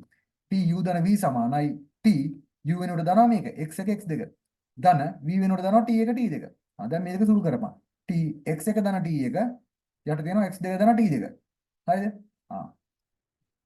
දැන් x1 ධන t1 සහ x2 ධන t1. x මේ තියෙන්නේ මොනවද? මේ ඇත්තටම තියෙන්නේ මේ x value එක සහ මේ තියෙන්නේ මොනවද? මේ y value එක. හරිද? මේ තියෙන x value එකක්, මේ තියෙන y value එකක්. එහෙනම් අපේ දුන්නු මේන් එක මොකක්ද? මේන් මේ තියෙන ax1 bx2 නේ. මේක x එක තියෙන තැනට මේ උඩ තියෙන x ධන x1 ධන t1 ආදේශ කරපම්. මේක x2 වෙනුවට x2 ධන t2 ආදේශ කරපම්. එතකොට එනවා a වාරයක් අපිට මේ සම්පූර්ණ ප්‍රකාශනය මේ සම්පූර්ණ ප්‍රකාශනය විදිහට වෙනුවට මේ මැට්‍රික්ස් එක. a වරක් x1 ධන t1 b වරක් x2 ධන t2. ලියුවානේ. දැන් මේක සුළු කරපන්. ax1 වරක් ධන at1 යට එනවා bx2 ධන bt2. දැන් මේ දෙක වෙන වෙනම ගනි. වෙන වෙනම කඩපන්. ax1 bx2 කියලා වෙන මැට්‍රික්ස් එකකුත් ධන at1 bt2 කියලා වෙන මැට්‍රික්ස් එකකුත් ගත්තා. හරි. මේ ax1 bx2 වෙනකොට මොකක්ද දාන්න පුළුවන්? ax1 bx2 කියන්නේ මෙන්න මේක. tx1 x2. අවුලිවා tx1 x2 ධන ඒ විදිහම තමයි. at1 b21 bt2 කියන්නේ මොකද්ද? ඇත්තටම දැන් x1 x2 මේ ax1 bx2 වෙනකොට දැම්ම අපි tx1 x2 කියලා. ඒ විදිහටම at1 bt2 කියන එක ගන්න පුළුවන් මේ විදිහටම t1 t2 කියලා නේ. t1 t2. එතකොට එනවා tu ධන v. ඇත්තට මේ tx1 x2 කියන්නේ මොකද්ද? tx1 x2 x1 x2 වෙනකොට දැන් අපිට u කියලා නේ. x1 x2 වෙනකොට දානවා u tu ධන t1 t2 වෙනකොට දානවා මේ t1 t2 දානවා v. අපි ගත්තේ v. ඔන්න දැම්මා v. එහෙනම් ඔන්න එනවා tu ධන v සමානයි tu ධන tv කියලා. මෙන්න පළවෙනි කන්ඩිෂන් එක තෘප්ත වුණා. පළවෙනි දෙවෙනි කන්ඩිෂන් එක මොකද්ද? දෙවෙනි කන්ඩිෂන් එකට කියන්නේ tcu සමානයි c වරක් tu. ගානෙම්ම ගනි. tcu සමානයි c වරක් tu. අපි u දන්නවා. u කියන්නේ මොකද්ද? x1 x2 කියලා අපි ගත්තා. එහෙනම් tcu සමානයි t වාරයක් c ඇතුලේ මැට්‍රික්ස් එක. u වෙනකොට දානවා මේ මැට්‍රික්ස් එක x1 x2. දැන් මේක c ගෙන් ගුණ කරපන්. tcx1 cx2. මේ තියෙන්නේ මොකක්ද ඇත්තටම? මේ තියෙන්නේ x පාඨාංකය. මේ තියෙන්නේ y පාඨාංකය. එහෙනම් මෙන්න මේක වෙනුවට මේ tx1 x2 වෙනුවට දැම්මම ax1 වරක් ax1 bx2 කියලා මැට්‍රික්ස් ගන්න. එහෙනම් මේ මැට්‍රික්ස් එකම ලියපන් x1 x2 වලට මේ පදේ දාලා. හරිද? x1 a1 ax1 වලට දානවා a වාරයක් x1 වලට දානවා මේ x වලට ආපු cx1 කියන එක. cx1. එතකොට bx2 මේ x2 වලට දානවා මේ y වලට ගත්තා. ඒ කියන්නේ cx2. cx2. හරි. දැන් මේක සුළු කරපන්. එතන මැට්‍රික්ස් ඇතුලේ c වාරයක් c එළියට ගන්න. c පොදුවෙන්නේ c වාරයක් ax1 මෙතන c එළියට ගත්තා. c වාරයක් bx2. දැන් මේ c එක සම්පූර්ණයෙන් එළියට ගන්න මැට්‍රික්ස් එක ඇතුලේ. normal වරහන් c වාරයක් දැන් මැට්‍රික්ස් එක ax1 bx2 c වාරයක් ax1 bx2 කියන්නේ ax1 bx2 වෙනුවට දාන්න පුළුවන් කෙලින්ම මෙන්න මේක tx1 tx2 tx1 x2 tcu සමානයි එහෙනම් c වාරයක් මේක වෙනුවට දාන්න පුළුවන් මොකද්ද කෙලින්ම නෑ ඔව් t වාරයක් මේ x1 x2 වෙනුවට දාන්න පුළුවන් මේ අපි ගත්තා මොකද්ද මැට්‍රික්ස් එක u එහෙනම් tcu සමානයි c වාරයක් tu ඔන්න දෙවෙනි කන්ඩිෂන් එකක් තොප්පු කරා එහෙනම් කන්ඩිෂන් දෙකම හරි. මේකට අපි කියනවා ලීනියර් ට්‍රාන්ස්ෆෝර්මේෂන් එකක් කියලා.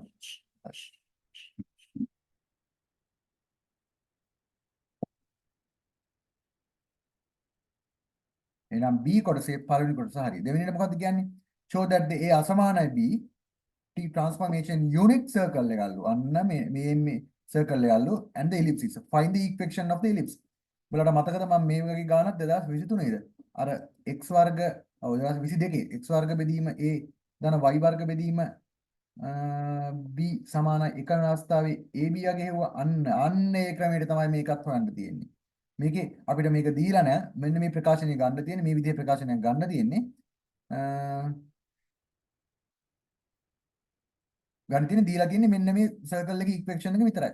මේ ලීනියර් ට්‍රාන්ස්ෆෝර්මේෂන් එක භාවිත කරලා. කොහොමද කරන්නේ? අපි දන්නවා ලීනියර් ට්‍රාන්ස්ෆෝර්මේෂන් එකේ khණ්ඩාංක දෙක දීලා තියෙනවා ax1 සහ bx2. හරිද? එහෙනම් මේ ax1 කියන්නේ මොකද්ද? ඇත්තට මේක x පාඨාංකය. bx2 කියන්නේ මේක y පාඨාංකය. එහෙනම් අපිට දීලා තියෙන සමීකරණය බලපන්. සමීකරණ x1 වර්ගය දන bx2 x1 වර්ගය දන x2 වර්ගය සමාන 1 කියලා.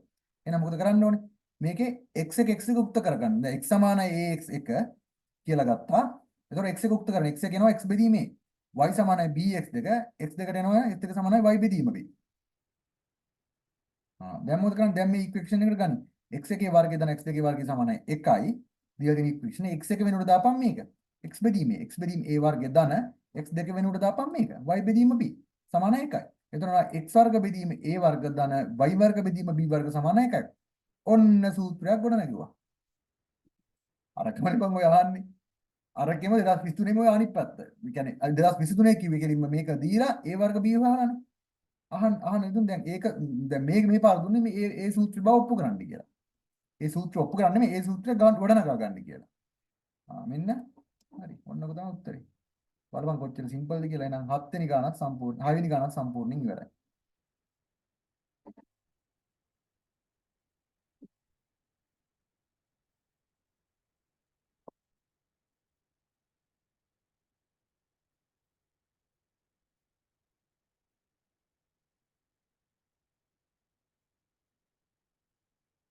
හරි. යමන් 7 වෙනි ගානට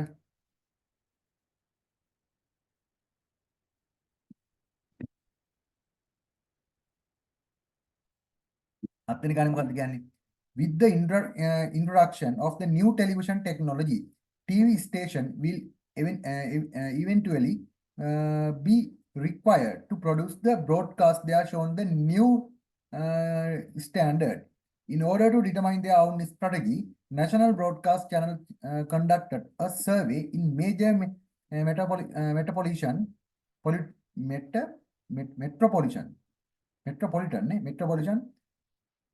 areas and discovered that 39 out of 200 households were like a purchase a TV with a new technology within the next 2 years. Right. මේකේ මොකක්ද දාන්නේ ඔය කුණුහරුපයක් කියලා අහනවා. පළවෙනි ප්‍රශ්නේ අහනවා given the estimate for the proportion of the household in major metropolitan areas that are likely purchase TV with the given new technology over the next 2 years period. Estimate the true proportion. True proportion එක estimate කරන්න කියනවා. මොකද්ද මම මේ කියන්නේ?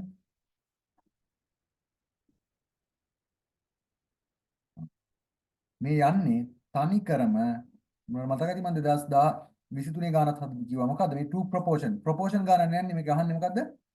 estimate the true proportion. හරිද? proportion එක ගන්න proportion ගණන් යනවා නම් කෙලිම ගන්නෙ මොකද්ද? මෙන්න මේ equation set එක. මතක ඇතිනේ 2017 මම පේපර් එක හදලා දිහදුවා.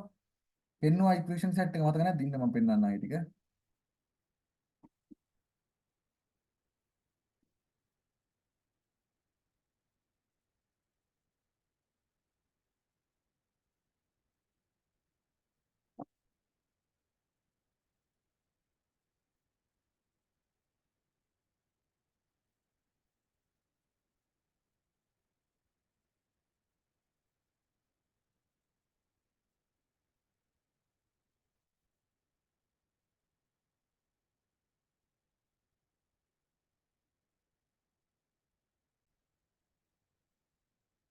හරි.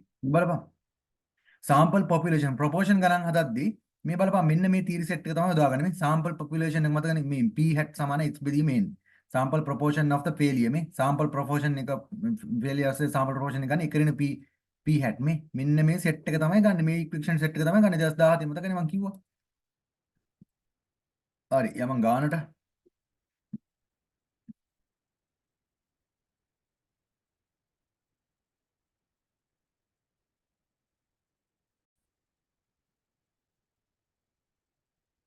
sample proportion එක නේ අහන්නේ.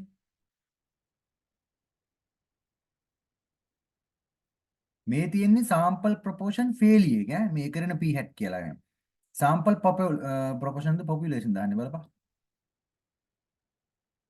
sample proportion. එහෙනම් sample proportion sample population නිවා.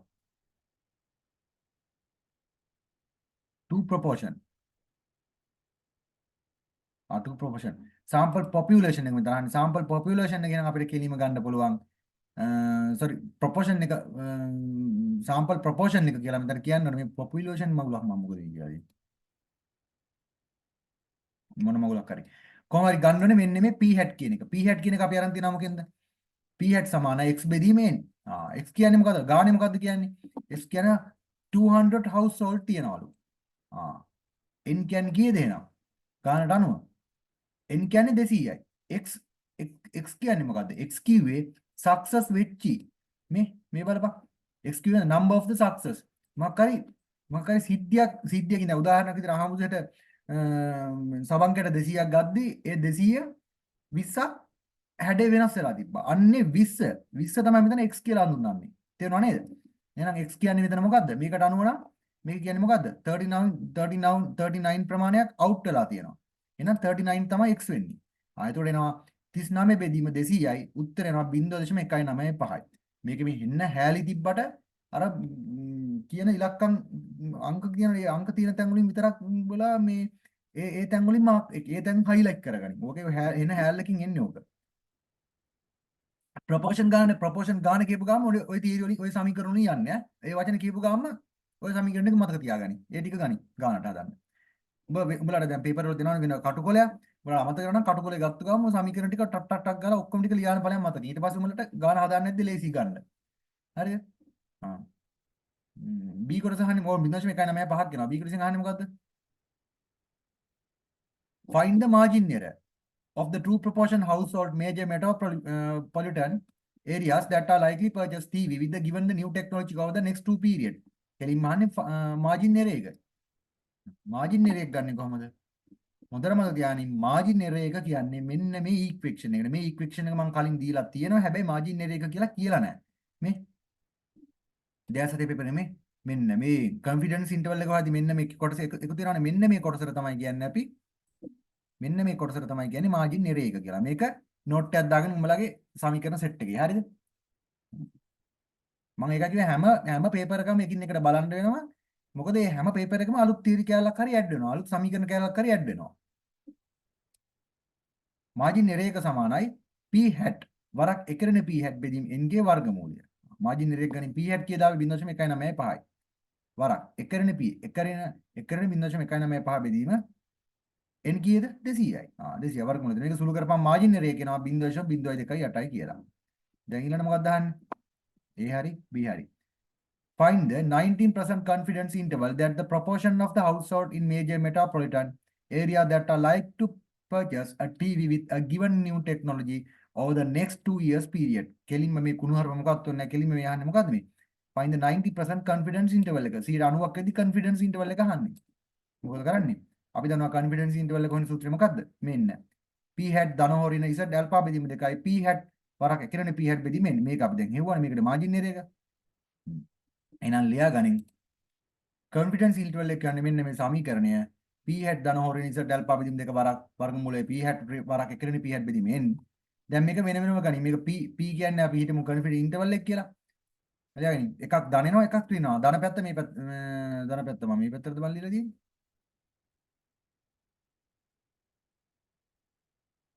යකෝ ගහරනම් ඉන්න ඕනේ මේ දැන් ඍණයකනේ අඩුම වෙන්නේ. ඍණාගයට වඩා මේ වගේට p ඍණාගයට වඩා p විශාල වෙන්න ඕනනේ. එහෙනම් මේ ලකුණු මේ පැත්තට එන්න ඕනේ. මෙන්න මෙහෙම. මම කිව්ව තේරුණා නේද? මෙතන ඉන්නේ මේ p hat වලින් යම්කිසි අගයක් අඩු කරලා. එතකොට මෙතන එන අගයට වඩා මෙතන ඉන්නේ p hat වලට යම්කිසි අගයක් එකතු කරලා. මෙතනින් එන අගය අනිවාර්යෙන් විශාලයි. හරිද? එහෙනම් මේ පැත්තට එන ලකුණ මම මේ ලකුණ මාරු කරලා දාලා තියෙනවා. හරිද? හරි. එහෙනම් p hat ගනි. p hat කීයද? 0.195 ධන z alpha බෙදීම දෙක. අන්න හරි. z alpha බෙදීම කොහොමද දෙක ගන්නෙ? z ගන්නෙ කොහොමද? z ගන්නෙ මෙතන. මෙතන කියන්නේ 90යි. මේ බලපන් 90 කොහොමද ගන්නෙ? එක ධන 90 බෙදීම දෙකයි. එක ධන 0.900 බෙදීම දෙකයි. එතකොට 0.950 0.95 බිඳුව කියලා එනවා. දැන් බලපන් 0.95 බිඳුව කොතනද තියෙන්නේ කියලා. මොකද ඵලයන් ඉන්සර්ට් ටේබල් එකට. බලන්න දීලා තියෙනවනේ මේ ඉන්සර්ට් ටේබල් එකට ඵලයන්. මෙන්න ඉන්සර්ට් ටේබල්. 0.95 බිඳුව කොහෙද තියෙන්නේ කියලා බලපන්. 0.95 බිඳුව ඈ. මෙතන 0.95 4 5 2 5 5 1 5 5 බිඳුව 5 මේ තියෙන්නේ 0.94යි 9 5ක් තියෙනවා 0.95 බිඳුවක් තියෙනවා. කොහෙද ඒක තියෙන්නේ? 1.6. මෙතනක් තියෙනවා. මෙතන තියෙනවා. මේකෙන් ඒතර මේක 5 0.95ට 5ක් 0.05ක් අඩු 0.05ක් අඩුයි මේකට මේක 0.05ක් වැඩි. දැන් මොකද කරන්නේ? ඔය වගේ අවස්ථාවකද කරන්නේ මෙන්න බලපන් 1. මෙතන තියෙන 1.6 නේ 6 මෙතන තියෙන්නේ 0.04 1.64යි අපි හැබැයි ඒ හා සමානම 0.05ක් වැඩියෙන් තියෙනවා 0.05ක් නේ එහෙනම් ලියනවා 1.6යි මෙතන එනවා 1.6යි 4යි මේ කොටසත් ලියනවා ඒ කියන්නේ ඉතුරු කොටසත් ඉතුරු දශම ස්ථාන ලියනවා 1.64යි 5යි කියලා තේරෙනවද ඔන්න ඔහම තමයි ඔය වගේ ළඟින් යන දෙක එක ළඟ ළඟින් යන කියන්නේ ඔය දෙකටම බැලන්ස් නේ 0.95 කියන එක මේ වැලියුස් දෙකටම බැලන්ස් හරියමද තියෙන්නේ ඒ නිසා මේ දෙකම ගන්න වෙනවා ඒ කියන්නේ මේ දෙකම සලකලා ගන්න 1.6යි 4යි 5යි කියලා ගන්නවා තුන්වෙනි දශම ස්ථාන විදිහට මේක දානවා තේරුණාද කියලා හිතනවා 1.6යි 4යි 5 කියලා ගන්නවා වරක් මේ මොකද්ද මාජින් එරේ එක මාජින් එරේ කීයද ගත්තේ 0.02යි 8යි මෙතන ඉන්න විශාලයි p මේ පැත්තට කොනින්නේ මෙහෙම මේ පාදය ඊට පස්සේ p hat කියන මොකද p hat කීයද ගත්තේ p hat කීයද ගත්තේ p hat 0.195 0.195 රින ඉතින් ඩෙල්පා විදිහේ 1.64යි 5යි වැඩි කිරීම 0.02යි 8යි මේක සුළු කරපුවාම එනවා මෙන්න මේ විදිහට මේ පැත්ත එනවා 0.2යි 4යි 1යි මේ පැත්ත එනවා 0.14යි 9යි එහෙනම් කොන්ෆිඩන්ස් ඉන්ටර්වල් එක එන්නේ 0.14යි 9යි 0.14යි 1යි මේක මුලින් ලියන්නේ අඩු එක කණ්ඩාංක විදිහට ඊට පස්සේ ලියන්නේ වැඩි එක මේක ප්‍රතිශතයක් විතර ගත්තොත් 14.9යි සහ 24.1යි ඕක තමයි කොන්ෆිඩන්ස් ඉන්ටර්වල් එක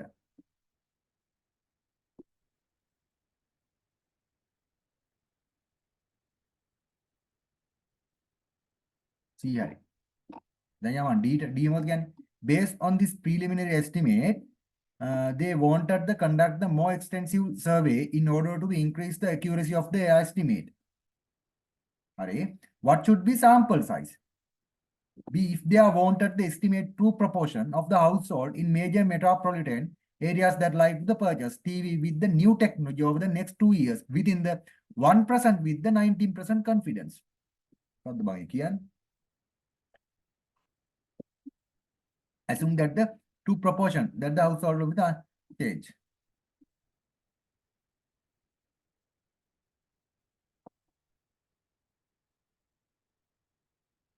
හරි.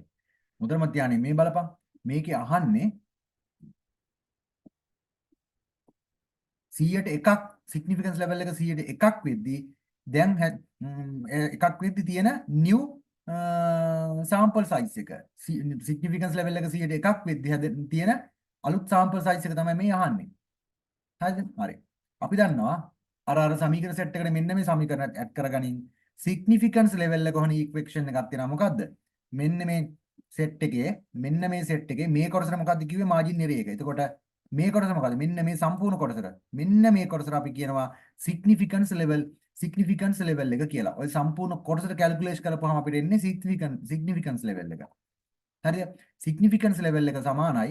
දැන් මේ ගානේ කියන්නේ මේ within the 1% to 90% confidence එකක් තියෙන්නේ. හරි. ඒක ලියාගනින් significance level නැත්නම් මේක තමයි confidence කියලා ලියාගන්න. මොකක් කරේ මගුලක් level එකක් තියෙන්නේ 100ට 1යි. significance level එක සමානයි z alpha බෙදීම දෙක වාරයක් අනුකල p hat වරක් එකනේ p hat බෙදීම n. හරිද? significance level එක කියලා අපිට ආවේ 100ට 1යි.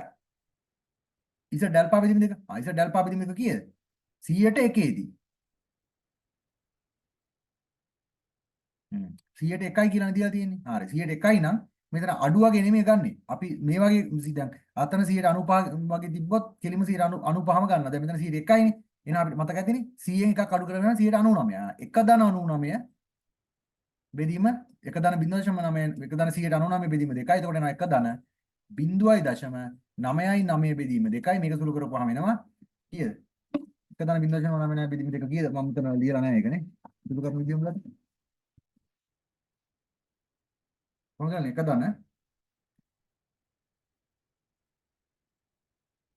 0.99. ඒතර එනවා 1.99 බෙදීම 2 කියන්නේ 0.995. 0.995 කොහොමද දෙන්නේ?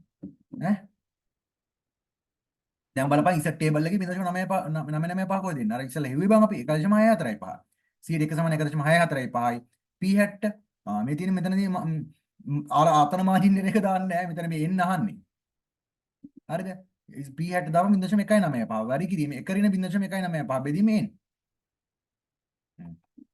දැන් මෙතන 100ට 1යි 100ට කියන්නේ 0.01යි. බෙදීම මේ 1.45 මෙහාට ගෙනවා 0.1 බෙදීම 1.45 මේක වර්ග කරනවා. එතකොට මේ වර්ගමූල අයින් වෙනවා. එතකොට එනවා 0.195 වැඩි කිරීම 1 රින 0.195 බෙදීමෙන් දැන් n වලට උත්තරේ ගනින්. n වලට උත්තරේ එනවා සුළු කරපුවාම 4289 කියලා. මෙන්න n වලට උත්තරේ. n වලට උත්තරේ එනවා 4289. තේරුණානේ? ලකුණු 20ක් ඒ කොටසට ඈ. මෙන්න. වැඩි ඉවරයි. ලකුණු 20ක් කියන්නේ මේ එක ප්‍රශ්නයකට මම හිතන්නේ 100 ගාන වෙන්න දෙන්නේ. ඔව්. දැන් බලපන් ඊ කොටසට. ඊ කොටසේ මොකද කියන්නේ? National Broadcast Channel strategy එකක් තියෙනවා. National Broadcast Channel strategy is proceed within the substational investment in the new technology if the true proportion is above 17%. Above the 17%.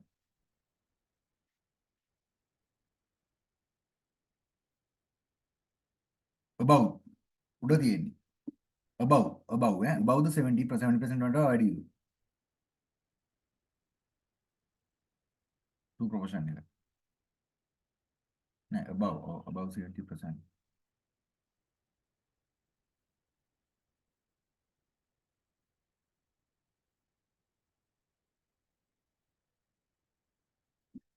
මොකක්ද දාන්නේ මේකේ? state the hypothesis. hypothesis එක කොහොමද ගන්නෙ? මෙන්න hypothesis එක. null hypothesis අවස්ථාවේදී mu කීයද? mu කුඩා හෝ සමානයි 0.17යි. කුඩා හෝ සමානයි 0.17යි මේ. ඔයාලට තේරෙන්නේ නැත්නම් මෙන්න මේ මෙතන මේ ටේබල් එක පොඩ්ඩක් මතක තියාගන්න. මෙන්න මේ ටේබල් එක මේ decrease අවස්ථාවේදී ගන්නේ null hypothesis සමානයි හෝ කුඩායි. සහ alternative අවස්ථාව සමානයි හෝ විශාලයි. මම මෙතන දාලා නැහැ. සමානයි හෝ විශාලයි. අන්න එක මාක් කරගනින් මේකේ සමානයි හෝ විශාලයි. h ඒ සමානයි θ කුඩායි value. value එකට වඩා θ කුඩා වෙන්න ඕනේ. h not change අවස්ථාවේදී සමානයි හෝ අසමානයි. මතක නැහැ අපි හදුව ගාන t මේ t method එකෙන් ගානක් ඇද්දි mu එක සමානයි mu දෙක කියලා මෙන්න මේ method එකේ. ඒක අර change කරලා නැහැ කියලා කිව්වනේ. increase අවස්ථාවේදී alternative අවස්ථාව දෙන value එක alternative අවස්ථාවට වඩා විශාලයි. alternative අවස්ථාවේදී විශාලයි. ඒ කියන්නේ mu වගේ විශාලයි value එකට වඩා. මේ increase අවස්ථාවේදී මේ null hypothesis අවස්ථාවේදී කුඩා හෝ සමානයි. හරි? ඔක කොහොම කිව්වට එච්චර තේරෙන්නේ නැති අර මේ ගානත් එක්ක මේ දෙන ගානත් එක්ක මන් දීලා දෙන උත්තරත් එක්ක මේ වගුඹ චෙක් කරලා බලපන්. එතකොට මට තේරෙයි කොහොමද null hypothesis එක සහ මේ alternative hypothesis එකේදී මේ සම්බන්ධතා දෙක ගත්තේ කියලා. මම නිකන් කටින් හැමදේම කියලා තේරුම් කරන්න උඹලට බෑ. බෑ කියන්නේ ඒක විදිහක් තියෙනවා. මේක බලලා උඹලා මේ වගුවත් එක්ක බලයක්. මේ වගුවයි මන් දීලා තියෙන උත්තරයි ප්‍රශ්නේ තේරුම් අරගෙන එහෙම තේරුම් අරන් හදපන්. එතකොට උඹලට තේරෙනවා. හරිද? මට ඒක කියන්න තේරෙන්නේ නැහැ කොහොමද මේක තේරුම් කරන්න කියලා. මට තේරුම් ගන්න පුළුවන් සරලම ආකාරයෙන් තමයි පෙන්වන්නේ. ආ. දැන් මෙතන තියෙන්නේ h0 කියන්නේ null hypothesis එක mu කුඩායි 0.1 0.1 වඩා mu කුඩායි. ඒ කියන්නේ මොන පැත්තෙන්ද මේ යන්නේ? ඉන්ක්‍රීස් අවස්ථාවේදී. මේ ගානේ කියනවා නෙමෙයි. The national broadcast channel strategy is proceed with the updation investment new technology if the two proportion is above the 70%. එච්ච alternative අවස්ථාවේදී එහෙනම් ඉන්නේ විශාලයි නේ. ඕල්ටර්නේටිව් අවස්ථාව විශාලයි නෙමෙයි. මේ θ කියලා තියෙන අර mu වගේ ඔය කියන්නේ. විශාලයි. වැලියු එක මීට වඩා විශාලයි. හරි ඕක තමයි අහන්නේ. මේක තමයි ලියන්න කියන්නේ පළවෙනි කොටස. Find the value of the test statistics. Z test අහන්නේ. Z test කොහොමද ගන්නෙ? අපි දන්නේ මොනවද? අපි mu දන්නවා. ගානේ අය මොනවද කියන්නේ?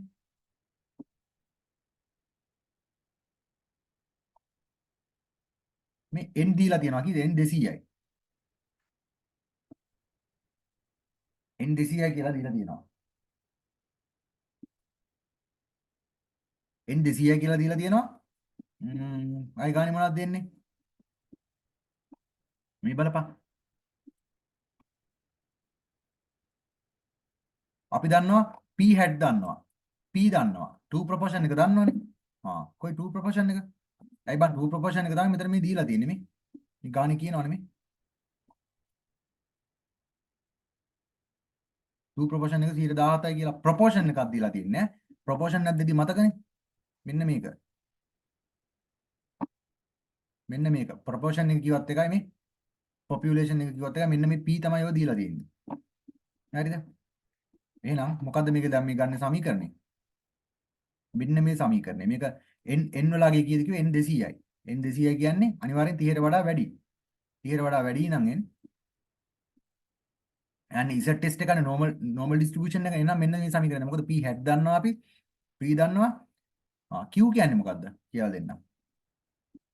මේ බලපන් z test සමානයි p hat වෙන p බෙදීම වර්ගමූල ඇතුලේ p hat. මෙතන තියෙන p නෙමෙයි p hat මෙතන තියෙන p නෙමෙයි p hat. මෙතන හොඳම තැන මෙතන තියෙන p hat p hat q බෙදීම n. මොකද්ද මේ q කියන්නේ? q කියන එක මොතර මතක තියාගන්නලා. q කියන්නේ එකරෙන p hat. අර sample population failure එක නැත්නම් sample proportion failure එකට. මෙන්න මේකට. මෙන්න මේ කොයි? මෙන්න මේකට sample proportion failure එකට. මේකට තමයි කියන්නේ අපි q කියලා. q සමානයි එකරෙන p hat. දැන් මොකද දැන් ආදර්ශ කරමු. p hat දනම් 0.195. අලුතෙන් දීලා තියෙන 17යි කියලා මොකද්ද ප්‍රොපෝෂන් එක 2 ප්‍රොපෝෂන් එක කිව්වත් එකයි පොපියුලේෂන් කිව්වත් එකයි 0.17 දාපන් බෙදීම වර්ගමූල ඇතුලේ p hat 0.195 වරක් q q එකරෙන p hat එකරෙන 0.195 බෙදීම 200යි බෙදීම 200යි දැන් ගනින් උත්තරේ මොකද්ද සුළු කරපන්න 0.02 බෙදීම 0.78 වැඩිම 10 4යි උත්තර 0.892 කියලා. ඔන්න ඉසර් ටෙස්ට් එක 0.892යි.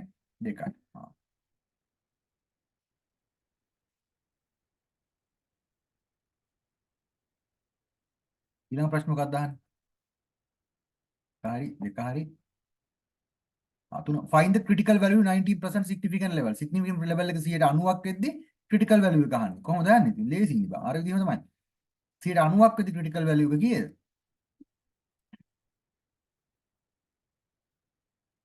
එකදශමයි පයි කොහොමද ගත්තේ?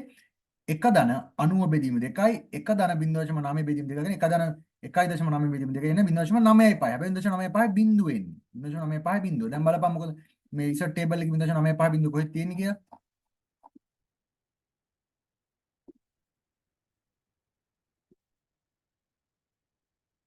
0.95. මේ 9.5 බිඳුව පහ තියෙනවා 9.4යි 9යි තියෙනවා. 0.94යි 9.5 තියෙනවා 0.95 බිඳුව පහ තියෙනවා. මේ දෙක අතරනේ තියෙන්නේ මේ. මේ වැලියුස් දෙක අතර.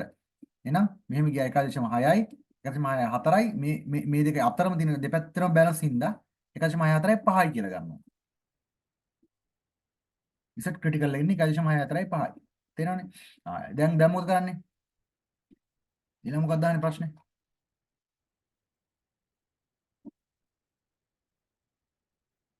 Base this strategy at 19% confidence level. Check whether the national broadcast channel will proceed with this investment or no. මේක check කරන්න කියනවා. ඒ කියන්නේ මොකද්ද? critical අගයට වඩා ඉසට් අගය වැඩිද අඩුද කියලා. මේ ටෙස්ට් කරපුවාගේ. අපි දැන් මොකද ඉසට් ටෙස්ට් අපි කැල්කියුලේෂන් කරලා ගත්තා වගේ 0.892යි. මේ මෙතන ගත්තේ. එහෙනම් ක්‍රිටිකල් අගය කීයද? 1.64යි. එහෙනම් ක්‍රිටිකල් අගය විශාලයි ටෙස්ට් අගයට වඩා. ක්‍රිටිකල් අගය විශාලයි ටෙස්ට් අගය. එහෙනම් අපිට ලියන්න පුළුවන් do not reject the null hypothesis කියලා. මේක අපිට ලියන්න පුළුවන් do not reject the null hypothesis කියලා. හරි. එහෙනම් 7 වෙනි ගාන සම්පූර්ණයෙන්ම ඉවරයි. 8 වෙනි ගානට යමු. 8 වෙනි ගාන පොඩ්ඩක් විශේෂයි. මම දැකලා නැහැ මේ 8 වෙනි ගාන මේ වගේ එකක් කලින් දීලා තියෙනවා. R software එකේ details ටික තමයි උඹලට දීලා තියෙන්නේ. ඒක දීලා මේ අර correlation coefficient එහෙම හොයන්න තියෙන්නේ. බලපන් මේක පට්ටම ලෙස නිකන් බලාගෙන ලියනවා වගේ ලියලා තියෙන්නේ නැති තියෙන්නේ නේ. අර බලපන් මේ කියන්නේ rocket motor manufacturer එකක් තියෙනවා interested in the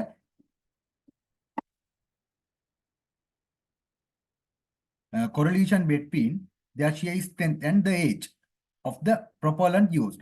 shear strength එක සහ මොකද්ද මේ කියන්නේ shear strength එක correlation between the shear strength and age. age එකත් එක්ක shear strength එක graph කරලා තියෙන්නේ. The sample size of the 20 was the sample size. ඒ කියන්නේ data 20ක් තියෙනවලු. Gather this experiment. The data gathered was used to determine whether the model follows a simple straight line or regression model in order to make predictions and estimation of the experiment. Following the R program, output were obtained with the study. මෙන් R program එකේ details ටික දීලා තියෙනවා. මෙන්න. මේ තියෙන්නේ මම R program එකේ details ටික දීලා. ওই details ටික දීලා තමයි අහන්නේ. බලපන් මේ මගුල මොනවද තියෙනවද? දැකපු ගමන් බය වෙන්න මම ප්‍රෝග්‍රෑම් එකක් සිවිල් ඉංජිනේර්ස්ලාට බෑ. දැන් සිවිල් ඉංජිනේර කරනවනේ මේ මැක්ස් එක. එහෙම කියලා. එහෙම හිතන්න. එහෙම නෑ. මේක ඇතුලේ සම්පූර්ණ ටික data ටික උඹලට තියෙනවා. බලපන් මේ ගාන හදන විදිය. ඒ කොටස මොකක්ද කියන්නේ? Identify the estimate slope. slope එක estimate කරන්න and interpret the coefficient. fitted model. fitted model එකට අනුව estimate එක සහ estimate කරන්න කියන slope එක සහ intercept එක. Hence express the fitted model for strength and age the interpret the model. express කරන්න fitted model එක. ඒ කියන්නේ මොකද? මේ fitted equation එක අහන්නේ. ඔයාලට මතකයි මේක ඔයාලට සමීකරණ සෙට් එක දෙනවා. දුන්න නැත්තම් තමයි කේස් එක තියෙන්නේ. දුන්න නැත්තම් මතක තියාගෙන යන්න වෙනවා මෙන්න මේ සමීකරණ සෙට් එක. කොයි ඒ සමීකරණ සෙට් එක ඔහමින්ද වෙනවා. මම හිතන්නේ අනිත් වෙන පේපර් එකක් ගන්න වෙනවා සමීකරණ සෙට් එක පෙන්නන්න. ඔහමින්ද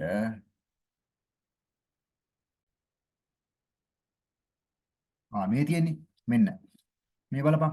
උඹලට ගානේ දෙන උඹලට පේපර් එකේ දෙනවා correlation coefficient එක ගන්න මෙන්න මේ equation එකේ parameters of the fitted model. fitted model එකේ parameters යන්නේ මෙන්න මේ තියෙන beta hat 1 beta not 10. හරි. දැන් මේකේ පළවෙනි ප්‍රශ්නේ අහන්නේ මොකද්ද? Identify the estimated slope and intercept coefficient. කොහොමද ඒක කරන්නේ? The best fitted line එක බලපන්. දැන් කෙලින්ම best fitted line එකත් අහනවනේ මේ. ගානේ අහනවා මේ. ඒක තමයි අහන්නේ. Hence the express the fitted model for the strength and age. The fitted model එක කියන්නේ best fitted line එක තමයි අහන්නේ. The best fitted line එක අපි දන්නවා. ගානේ පේපර් එක දීලා නැත්තම් මේක මතක හරි තියාගන්න වෙනවා මේ ටික. y hat සමානයි beta not hat දාන beta 1 hat සමානක් x කියලා. හරි. intercept එකක් කියන්නේ මොකද්ද? මෙහෙම graph එකක ඕක යන්දාම මෙහෙම scatter plot එක mark කරලා ඔයාලට best fitted line එක අඳින්න කියනවනේ අඳින්න කියලා. intercept එක කියන්නේ මෙතන y සමාන දැන් මේ තියෙන y සමාන mx දින y සමාන mx ධන c ආකාරයේ graph එකක් නැත්තරම කිව්වොත් okay c අන්තක් කණ්ඩේට තමයි intercept එක කියන්නේ. අනුක්‍රමණය කියන්නේ x එක තියෙන value එක. මෙන්න මේක m එක. එහෙනම් මෙහෙම ගියපුවාම මේක x අක්ෂයේ කැපෙන point එක තියෙන y අක්ෂයේ කැපෙන point එක තියෙනවා. ඕකට තමයි කියන්නේ අන්තක් කණ්ඩේ කියලා. නැත්තම් ගත්තොත් beta hat not කියන්නේ ඔන්න ඕකට. beta 1x කියන්නේ මේකේ අනුක්‍රමණයට. beta dan මේ enter. හරිද slope එක. estimate the slope and intercept. කොහොමද වං ඒක කරන්නේ? මේ සමීකරණෙත් ලියාගෙන estimate කරපන් slope එක. ඇයි බං මේ බලපන් මේ R program එකේ කොහේ slope කතාවක් කියලා තියෙනවද කියලා. ඔන්න මේ පළවෙනි කෝල් මොකද්ද කෝඩ් එක ලියලා තියෙන්නේ? මෙන්න coefficient. coefficient set එකක් දීලා තියෙනවා. බලපන් එකේ. මෙන්න intercept කියලා තියෙනවා. මෙන්න intercept coefficients කියන මෙන්න මේ cell එකේ උඹලට දීලා තියෙනවා intercept කියලා කොටසක් මේ. මෙන්න. එහෙනම් මේ ඉන්ටර්සෙප්ට් එකට යටින් තියෙන කීය 2625.39. එහෙනම් ඕක තමයි ඉන්ටර්සෙප්ට් එක වෙන්නේ. estimate the intercept coefficient. intercept coefficient එක කියන්නේ බීටා නෝට් හරි. මේකට කියන්නේ intercept coefficient එක. මේක තමයි intercept coefficient එක කියන්නේ. intercept coefficient එක බීටා නෝට් hat සමානයි 2625.39. අය කියනවා තැනක ඊළඟට යන ස්ලෝප් එක. ඒත් එක්කම තියෙනවා ඒජ් එක දාලා ඍණ 36.9. මෙන්න මේක තමයි ස්ලෝප් එක වෙන්නේ. ඒ කොෆිෂියන්ට් නෙමෙයි කොෆිෂියන්ට්ස්. කොෆිෂියන්ට්ස් එකේ දෙන්නේ ඉන්ටර්සෙප්ට් එකයි. ඉන්ටර්සෙප්ට් එක අනිත් එක තියෙන නම් ස්ලෝප් එක. ස්ලෝප් එක මොකද්ද? ඍණ 36.9. ඔන්න එස්ටිමේට් කරා ස්ලෝප් එක සහ ඉන්ටර්සෙප්ට් එක. දැන් මොකද කරන්නේ? දැන් ඵලයන් B ට. B මොකද්ද ප්‍රශ්නේ අහන්නේ? Discuss about the accuracy level of the fitted model. fitted model එකේ accuracy level එක discuss කරන්න කියනවා. මුදනමත් යන මම මේ කියන accuracy depends the correlation coefficient value. මුදනමත් යන මේවා එක්ක accuracy එක අපි පෙන්වන්නේ correlation coefficient එකත් එක්ක. correlation coefficient එක coefficient එකේ value එක අනුව තමයි accuracy එක අපි මේ accuracy එක මේ හොඳයිද නැද්ද කියලා තීරණය කරන්නේ. ඒක හොඳට මතක තියාගන්න ඔය ගණන් වල. බලපන් accuracy ඒ කියන්නේ R. simple R කියන්නේ capital R උනින් මේක දක්වනවා. බලපන් accuracy කොහෙද දීලා තියෙන්නේ කියලා. correlation coefficient එක කොහෙද දීලා තියෙන්නේ කියලා.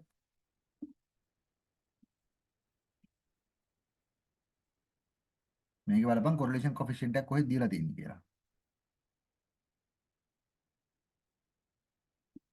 R කතාවක් දීලා තියෙනවද බලපන්. මේ තියෙන්නේ multiplied R squared. R squared මේ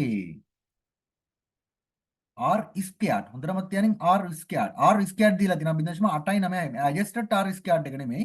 R squared multiply R squared එක. multiply R squared එක දීලා 0.896 කියලා. ඒක අපි ලියන්නේ R වර්ගය සම 0.896. මේක ආසන්න වශයෙන් අපි වටයලා ගන්නේ 1යි කියලා ගනින් R වර්ගය. එතකොට R කියන එක එනවා 1යි කියලා. එහෙනම් අපිට කියන්න පුළුවන් මේක මොකද්ද? පොසිටිව්ද නෙගටිව්ද? මේක පොසිටිව් වැලියු එකක්. එහෙනම් මේක කියන්න පුළුවන් this is the positive, this is the good fitted මේ fitted line. මේක එනම් හොඳ fitted line එකක් කියලා අපි කියනවා. ඔන්න ඒකේ මේ accuracy එක අපි පෙන්නවා fitted line එකේ. හරිද? fitted model කියලා අහන්නේ ඒකයි. C අහන්නේ මොකද්ද? Find and intercept the standard error of the estimate. Standard error එක මේක හොයන්න find and the intercept interpret කරන්න interpret find and interpret the standard error of the estimate. standard error එක අහන්නේ හොඳට මතක තියාගන්න standard error of estimate එක මේ වගේ ගන්න standard error of estimate එකම තමයි සමානයිලු ඒකටම තමයි අපි කියන්නේ standard error of the regression කියලා. හොඳටම තියන්න standard error of the estimate. standard error of the estimate එකට කියන තවත් නමක් තමයි standard error of the regression. බලපන් මේක කොහෙද එහෙම එකක් දීලා තියෙනවා කියලා. මේ තියෙන standard estimate the standard error එක දීලා තියෙනවා. standard error of the t value. මෙන්න මේ මෙතන මොකක් කර දීලා තියෙනවා නේද මේ? කතාවක් දීලා දෙනවා. මේ තියෙන intercept මේ intercept 2625.3. ඒ කියන්නේ අර beta 1 හැද්ද beta node ද මොකද්ද? දැන් අපි ගත්ත ඉස්සර intercept එක කීයද? beta node hat නේ. මේ beta node hat මේ තියෙන slope එක. එතකොට මේන් error එක කීයද? 45.347යි error දෙකක් දීලා තියෙනවා. මොකද්ද? 45.347 කියන වැලියු එකයි 2.967 කියන වැලියු එක. ඔන්න ඒ දෙක තමයි අහන්නේ standard error of the estimate සහ standard error of the regression. මෙන්න 45.347 සහ 2.967. ඔන්න values දෙකක් ලිව්වා. values දෙකක් එනවා එතෙන්ට.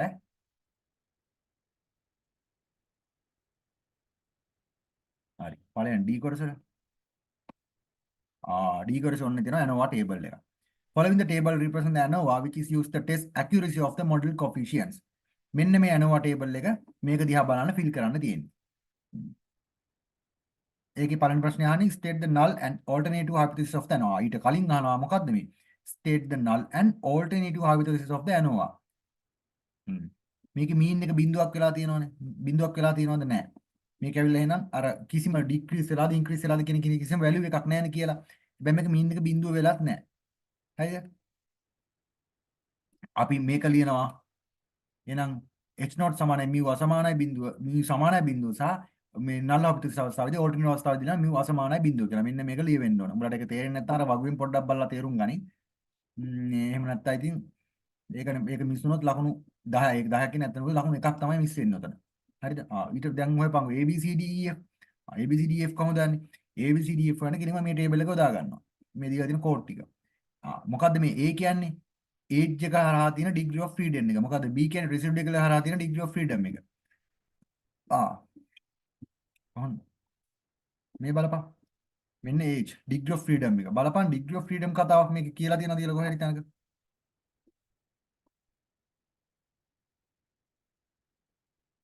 බලපන් ඩිග්‍රී ඔෆ් ෆ්‍රීඩම් කොහේ හරි තැනක කියලා තියෙනවද බලපන්. මේ මෙතන කියන්නේ residual standard error එක 99.5 on 18 degrees. මොකද්ද බයි කියන්නේ? residual standard error එක 99.5 on the 18 degrees residual stand මෙන්න residual stand එකේ degree of freedom එක 18. මේ residual එක කෙලින් තියෙන degree of freedom එක 18යි කියලා කියන්නේ කීයද? B 18යි. ඊළඟ මොකක්ද දාන්නේ? ඊළඟ අපිට A අහනවනේ. ඊළඟ මොකද්ද මෙතන දීලා තියෙන්නේ? මේ අය කතාවක් කියලා තියෙනවා මේ. F statistic 155.2. යකෝ F statistic එක දීලා තියෙනවානේ. බලපන් F කොහරි මේ ගහන්න තියෙනවා. මෙතන F value එක දෙනවා 155.2. ඊළඟට කියනවා if statics on 1 and 18 degree of freedom. if statics එක 1 and 18 degree of freedom ලු. ඒ කියන්නේ මොකද්ද? මෙන්න F statics එක තියෙනවා. F statics එකට දාලා degree of freedom එක කීයද? on 1 and 18 degree of freedom. 18 degree of freedom එක. ඒ කියන්නේ මේක රඳා පවතිනවලු මේ 1 සහ 18 කියන degree of freedom එක මත. 18 අපි දන්නවනේ 18 කොහොමද කලින් ලියලා දෙනවා. මෙන්න 18. 18 කියන්නේ බීට. ඒ B කියන එක අපිට මේ මෙතනදී හොයාගත්තා. 18 කියන්නේ බීට කියලා. කොයි මේ මෙතන කියනවනේ residual standard error එක කියලා. එතනදී ඒක බේස් වෙලානේ මේ ඩිග්‍රී එක තියෙන්නේ. ඒතර මේක F statistics එක බේස් වෙනවලු මෙන්න මේ ඩිග්‍රී කියන දෙකම. හැබැයි 18 දන්නවා අපි B කියලා. එහෙනම් ඉතුරු එක තියෙන්නේ එකනේ. ඒක එහෙනම් මොකක්ද දෙන්නේ? එක කෙලින් වෙන්නේ ඉතුරු degree of freedom එක. කියන්නේ එකට ඒට. හරි ඒත් හරි. F උත් හරි. දැන් අපි දන්නේ නැත්තේ මොනවද? C දන්නේ නැහැ. C කියන්නේ මොකක්ද? total එක. ඒ කියන්නේ මේ දෙකේ එකතුව. 18 දන්න 19. එක. මොන 19. එහෙනම් total එකත් හරි. D දන්නේ නැහැ නේ. residual එකේ sum of squares එක.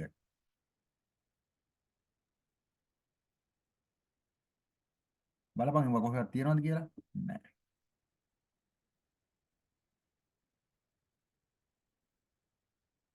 residual එක.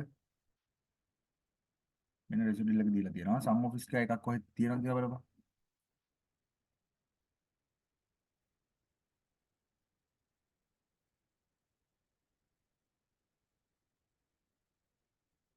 නෑ නේ බා. හරි. දීලා නැහැ. හැබැයි මේ බලපන්. යකෝ ඒක දෙන්න ඕනේ නැහැ. මේ total එක දීලා තියෙනවානේ මේ. total එක දීලා තියෙනවා. එහෙනම් මේක D කොහොමද හොයාගන්නේ? මම කිව්වා මේ sum of squares එකේ කොලම් එකේ පහළට එකතු කරද්දී මේක මෙතන එන්නේ sigma. ඒ කියන්නේ මේ දෙකේ එකතුව. එහෙනම් මේකෙන් මේක ලොකු එකනේ. මේකෙන් මේක අඩු කරපුවාම මේක හම් වෙනවා. ආය 아무තෙන් හොයන්න දෙයක් නැහැ මේ. මේකෙන් මේක අඩු කරපුවාම මේක හම් වෙනවා. කොහොමද D සමානයි 169 942 1 අඩු කිරීම 152 28යි 19. හරිද මම කියවනේ ඩිග්‍රී ඔෆ් ෆ්‍රීඩම් එකේ කොලම් එකේ පල්ලෙහාට එකතු කරගෙන මේ टोटल එකට දැම්ම හැකි සම් ඔෆ් ස්ක්වයර්ස් එකේ පල්ලෙහාට එකතු කරලා टोटल එක දැම්ම හැකි මොකද මම කලින් වීඩියෝස් වල කිව්වා D සමානයි මේ දෙක අඩු කරපහනවා 17000 නෑ 177602යි කියලා මෙන්න D වල අගය ආවා 177602යි හරි D දන්නවා දැන් මොකක්ද දන්නේ නැත්තේ E දැන් E මේ කොහෙවත් කියලා නැහැ. bin of square එක කොහෙවත් කියලා නැහැ. එහෙනම් E හොයන්නේ කොහමද? මතක ඇතිනම් මම කලින් වීඩියෝස් වල කිව්වා මේ වගේ ටේබල් එකක් දුන්නාම මේ හැම ටේබල් එකකම මේ සෙල් එක පුරවන මම ඉක්වේෂන් ටිකක් කිව්වා. මතක ඇති කියලා හිතනවා. කලින් අවුරුදු ගණන් පාස් පේස් එකක් සලකා මේ විස්තර කරද්දී ඒ ඉක්වේෂන් එකේ E කියන්නේ මොකද්ද? mean of squares එකනේ. ඒජ් එකේ mean of squares එක මේක ගන්නේ හොඳට මතක තියාගනින්. මෙන්න මේ ඊට කෙලින් තියෙන මේ sum of squares එක බෙදන්න ඕනේ degree of freedom එකෙන්. මෙන්න මේ සෙල් එක ගන්න ඊට කෙලින් තියෙන sum of squares එක බෙදනවා මෙන්න මේ degree of freedom එකේ. ඒතකොට E සමානයි 1152.281යි 9 බෙදනවා මේ degree of freedom එකේ එකෙන්. ඒතකොට උත්තර එනවා 1502.289යි එකම කියලා. ඔන්න E වලට ආවා. ඊත් අපි හොයාගත්තා. හරි. එහෙනම් A B C D E හරිනේ? හරි. මේ values ටිකත් හොයාගත්තා. ඊට පස්සේ මොකද්ද කියන්නේ?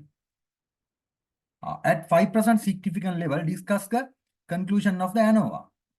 105 level එකේදී මොකද වෙන්නේ කියලා අහන්නේ. මොකද කරන්නේ? චෙක් කරන්න තියෙන්නේ if critical එක දන්න if critical value එක දීලා තියෙනවා 155.2යි කියලා. එහෙනම් අපි sorry මේ F studies එක actual එක. දැන් අපි හොයන්න ඕනේ F critical එක. F critical එක කොහොමද හොයන්නේ? මම ඔයාලට කිව්වා මතකද දන්නේ නැහැ. F critical එක හොයද්දී අපිට ඕනේ values දෙකක්. දැන් table එක තියෙදි මෙහෙමනේ table එක තියෙන F table එක row එකෙන් ගන්න values එකයි column එකෙන් ගන්න value එක. හොඳටම තියන්න residual එක තමයි එන්නේ. residual එකේ degree of freedom එක තමයි එන්නේ column එකට බලන්න. column එකට. එතකොට ඉතුරු උඩ ඇත්තටම තියෙන regression එකනේ regression එක කියන්නේ නැත්තම් age එකේ value එක තමයි එන්නේ රෝ එකට. ඒ කියන්නේ මේක ලිව්වා F critical සමාන F alpha 1,18ක කියලා. 1,18 value එක දැන් බලන්න ඕනේ. බලපන් F table එකට ගිහිල්ලා F table එක 100ට කීයද? 105 ගාණ කියන්නේ 105නේ. F table එක බලන්න 105ට 1,18. මේ බලන්න මුලින් බලන්නේ රෝ එක. රෝ එක එකනේ. කොලම් එක 18. කොලම් එක 18 කොයි? දැන් බලපන්. දැන් බලපන් මේක මෙහෙම ආව අඳගෙන ආවා. මෙන්න value 4.41. එහෙනම් F critical value කියනවා 4.41. දැන් බලපන් සංසන්දනය කළා. F critical ද F මේ actual ලගේද වැඩි කියලා. actual ලගේ කීයද ආවේ? ගාණේ දෙන 155.2යි. මේක F critical එක 4.4යි. එහෙනම් වැඩි actual ලගේ. එහෙනම් මේක අපිට කියන්න පුළුවන් reject the null hypothesis කියලා. ඔන්න ඒකත් ආයි. ඊළඟට මොකක්ද දාන්නේ? ඊළඟ ගාණේ අහනවා අවසාන කොටස state the assumption that you have made within this analysis. Assumption ටික අහන්නේ මොකද්ද? Linearity, independence of the errors, normality of the errors, equal variation. ඔය ටික මතක තියාගන්න. හරි. එහෙනම් ඔන්න ගණන් සෙට් එක ඉවරයි. අවුරුදු 5ක papers වල ගණන් සෙට් එක හැදුවා. ඔය ටික මම අලුතමතක් කියන්නේ ඔය ටික වීඩියෝ ටික බලලා උඹ එකපාරක් හදපන්. ඊට පස්සේ යන්න කලින් 3-4 පාරක් හදලා ඵලයන් අර hypothesis ගණන් වල ටෙස්ට් කරද්දී අර වගුව බලාගෙන ඔයා ගානක් ඔයාගේ ප්‍රශ්නෙත් බලාගෙන මගේ වීඩියෝ එකත් බලලා සංසන්දනය කරලා තේරුම් ගන්න උත්සාහ කරා. අනිවාර්යෙන් ওই ටිකට ඒකට නැත්තම් බීකට යන්න පුළුවන් අනිවාර්යෙන්ම. ওই ප්‍රශ්න ටිකෙම තමයි කරකිලා අහන. ওই ප්‍රශ්න ටික දෙතුන් පාරක් හතර පාරක් තුනම තේරෙන්නේ නැතුව එච්චරම. මම හැබැයි යන පාර වලට කියලානේ තියෙන්නේ මෙන්න මේ විදිහට මේ ක්‍රමයක් මේ ගණන් ටයිප් එක આવොත් මේ විදිහට හදන්නේ. මේ ගණන් ටයිප් එක આવොත් මේ විදිහට හදන්නේ කියලා. හරිද? ගණන් ටයිප් එක දීලා ඒ හදන විදිහ තියලා තියෙන්නේ. ওই ටික ඔළුව නිකන් බලුවාටම මතක හිටින්නේ නැහැ. ඔක හදපන්. හදුවන් පස්ස තමයි ඇඟට යන්නේ. හරි. එහෙනම් කට්ටියම කියන්න තියෙන්නේ පේපර් එක හොඳට කරගන්න. තේරෙම ගොඩ යන්න. එච්චරයි. හරි. එහෙනම් කොරම ජය වේවා.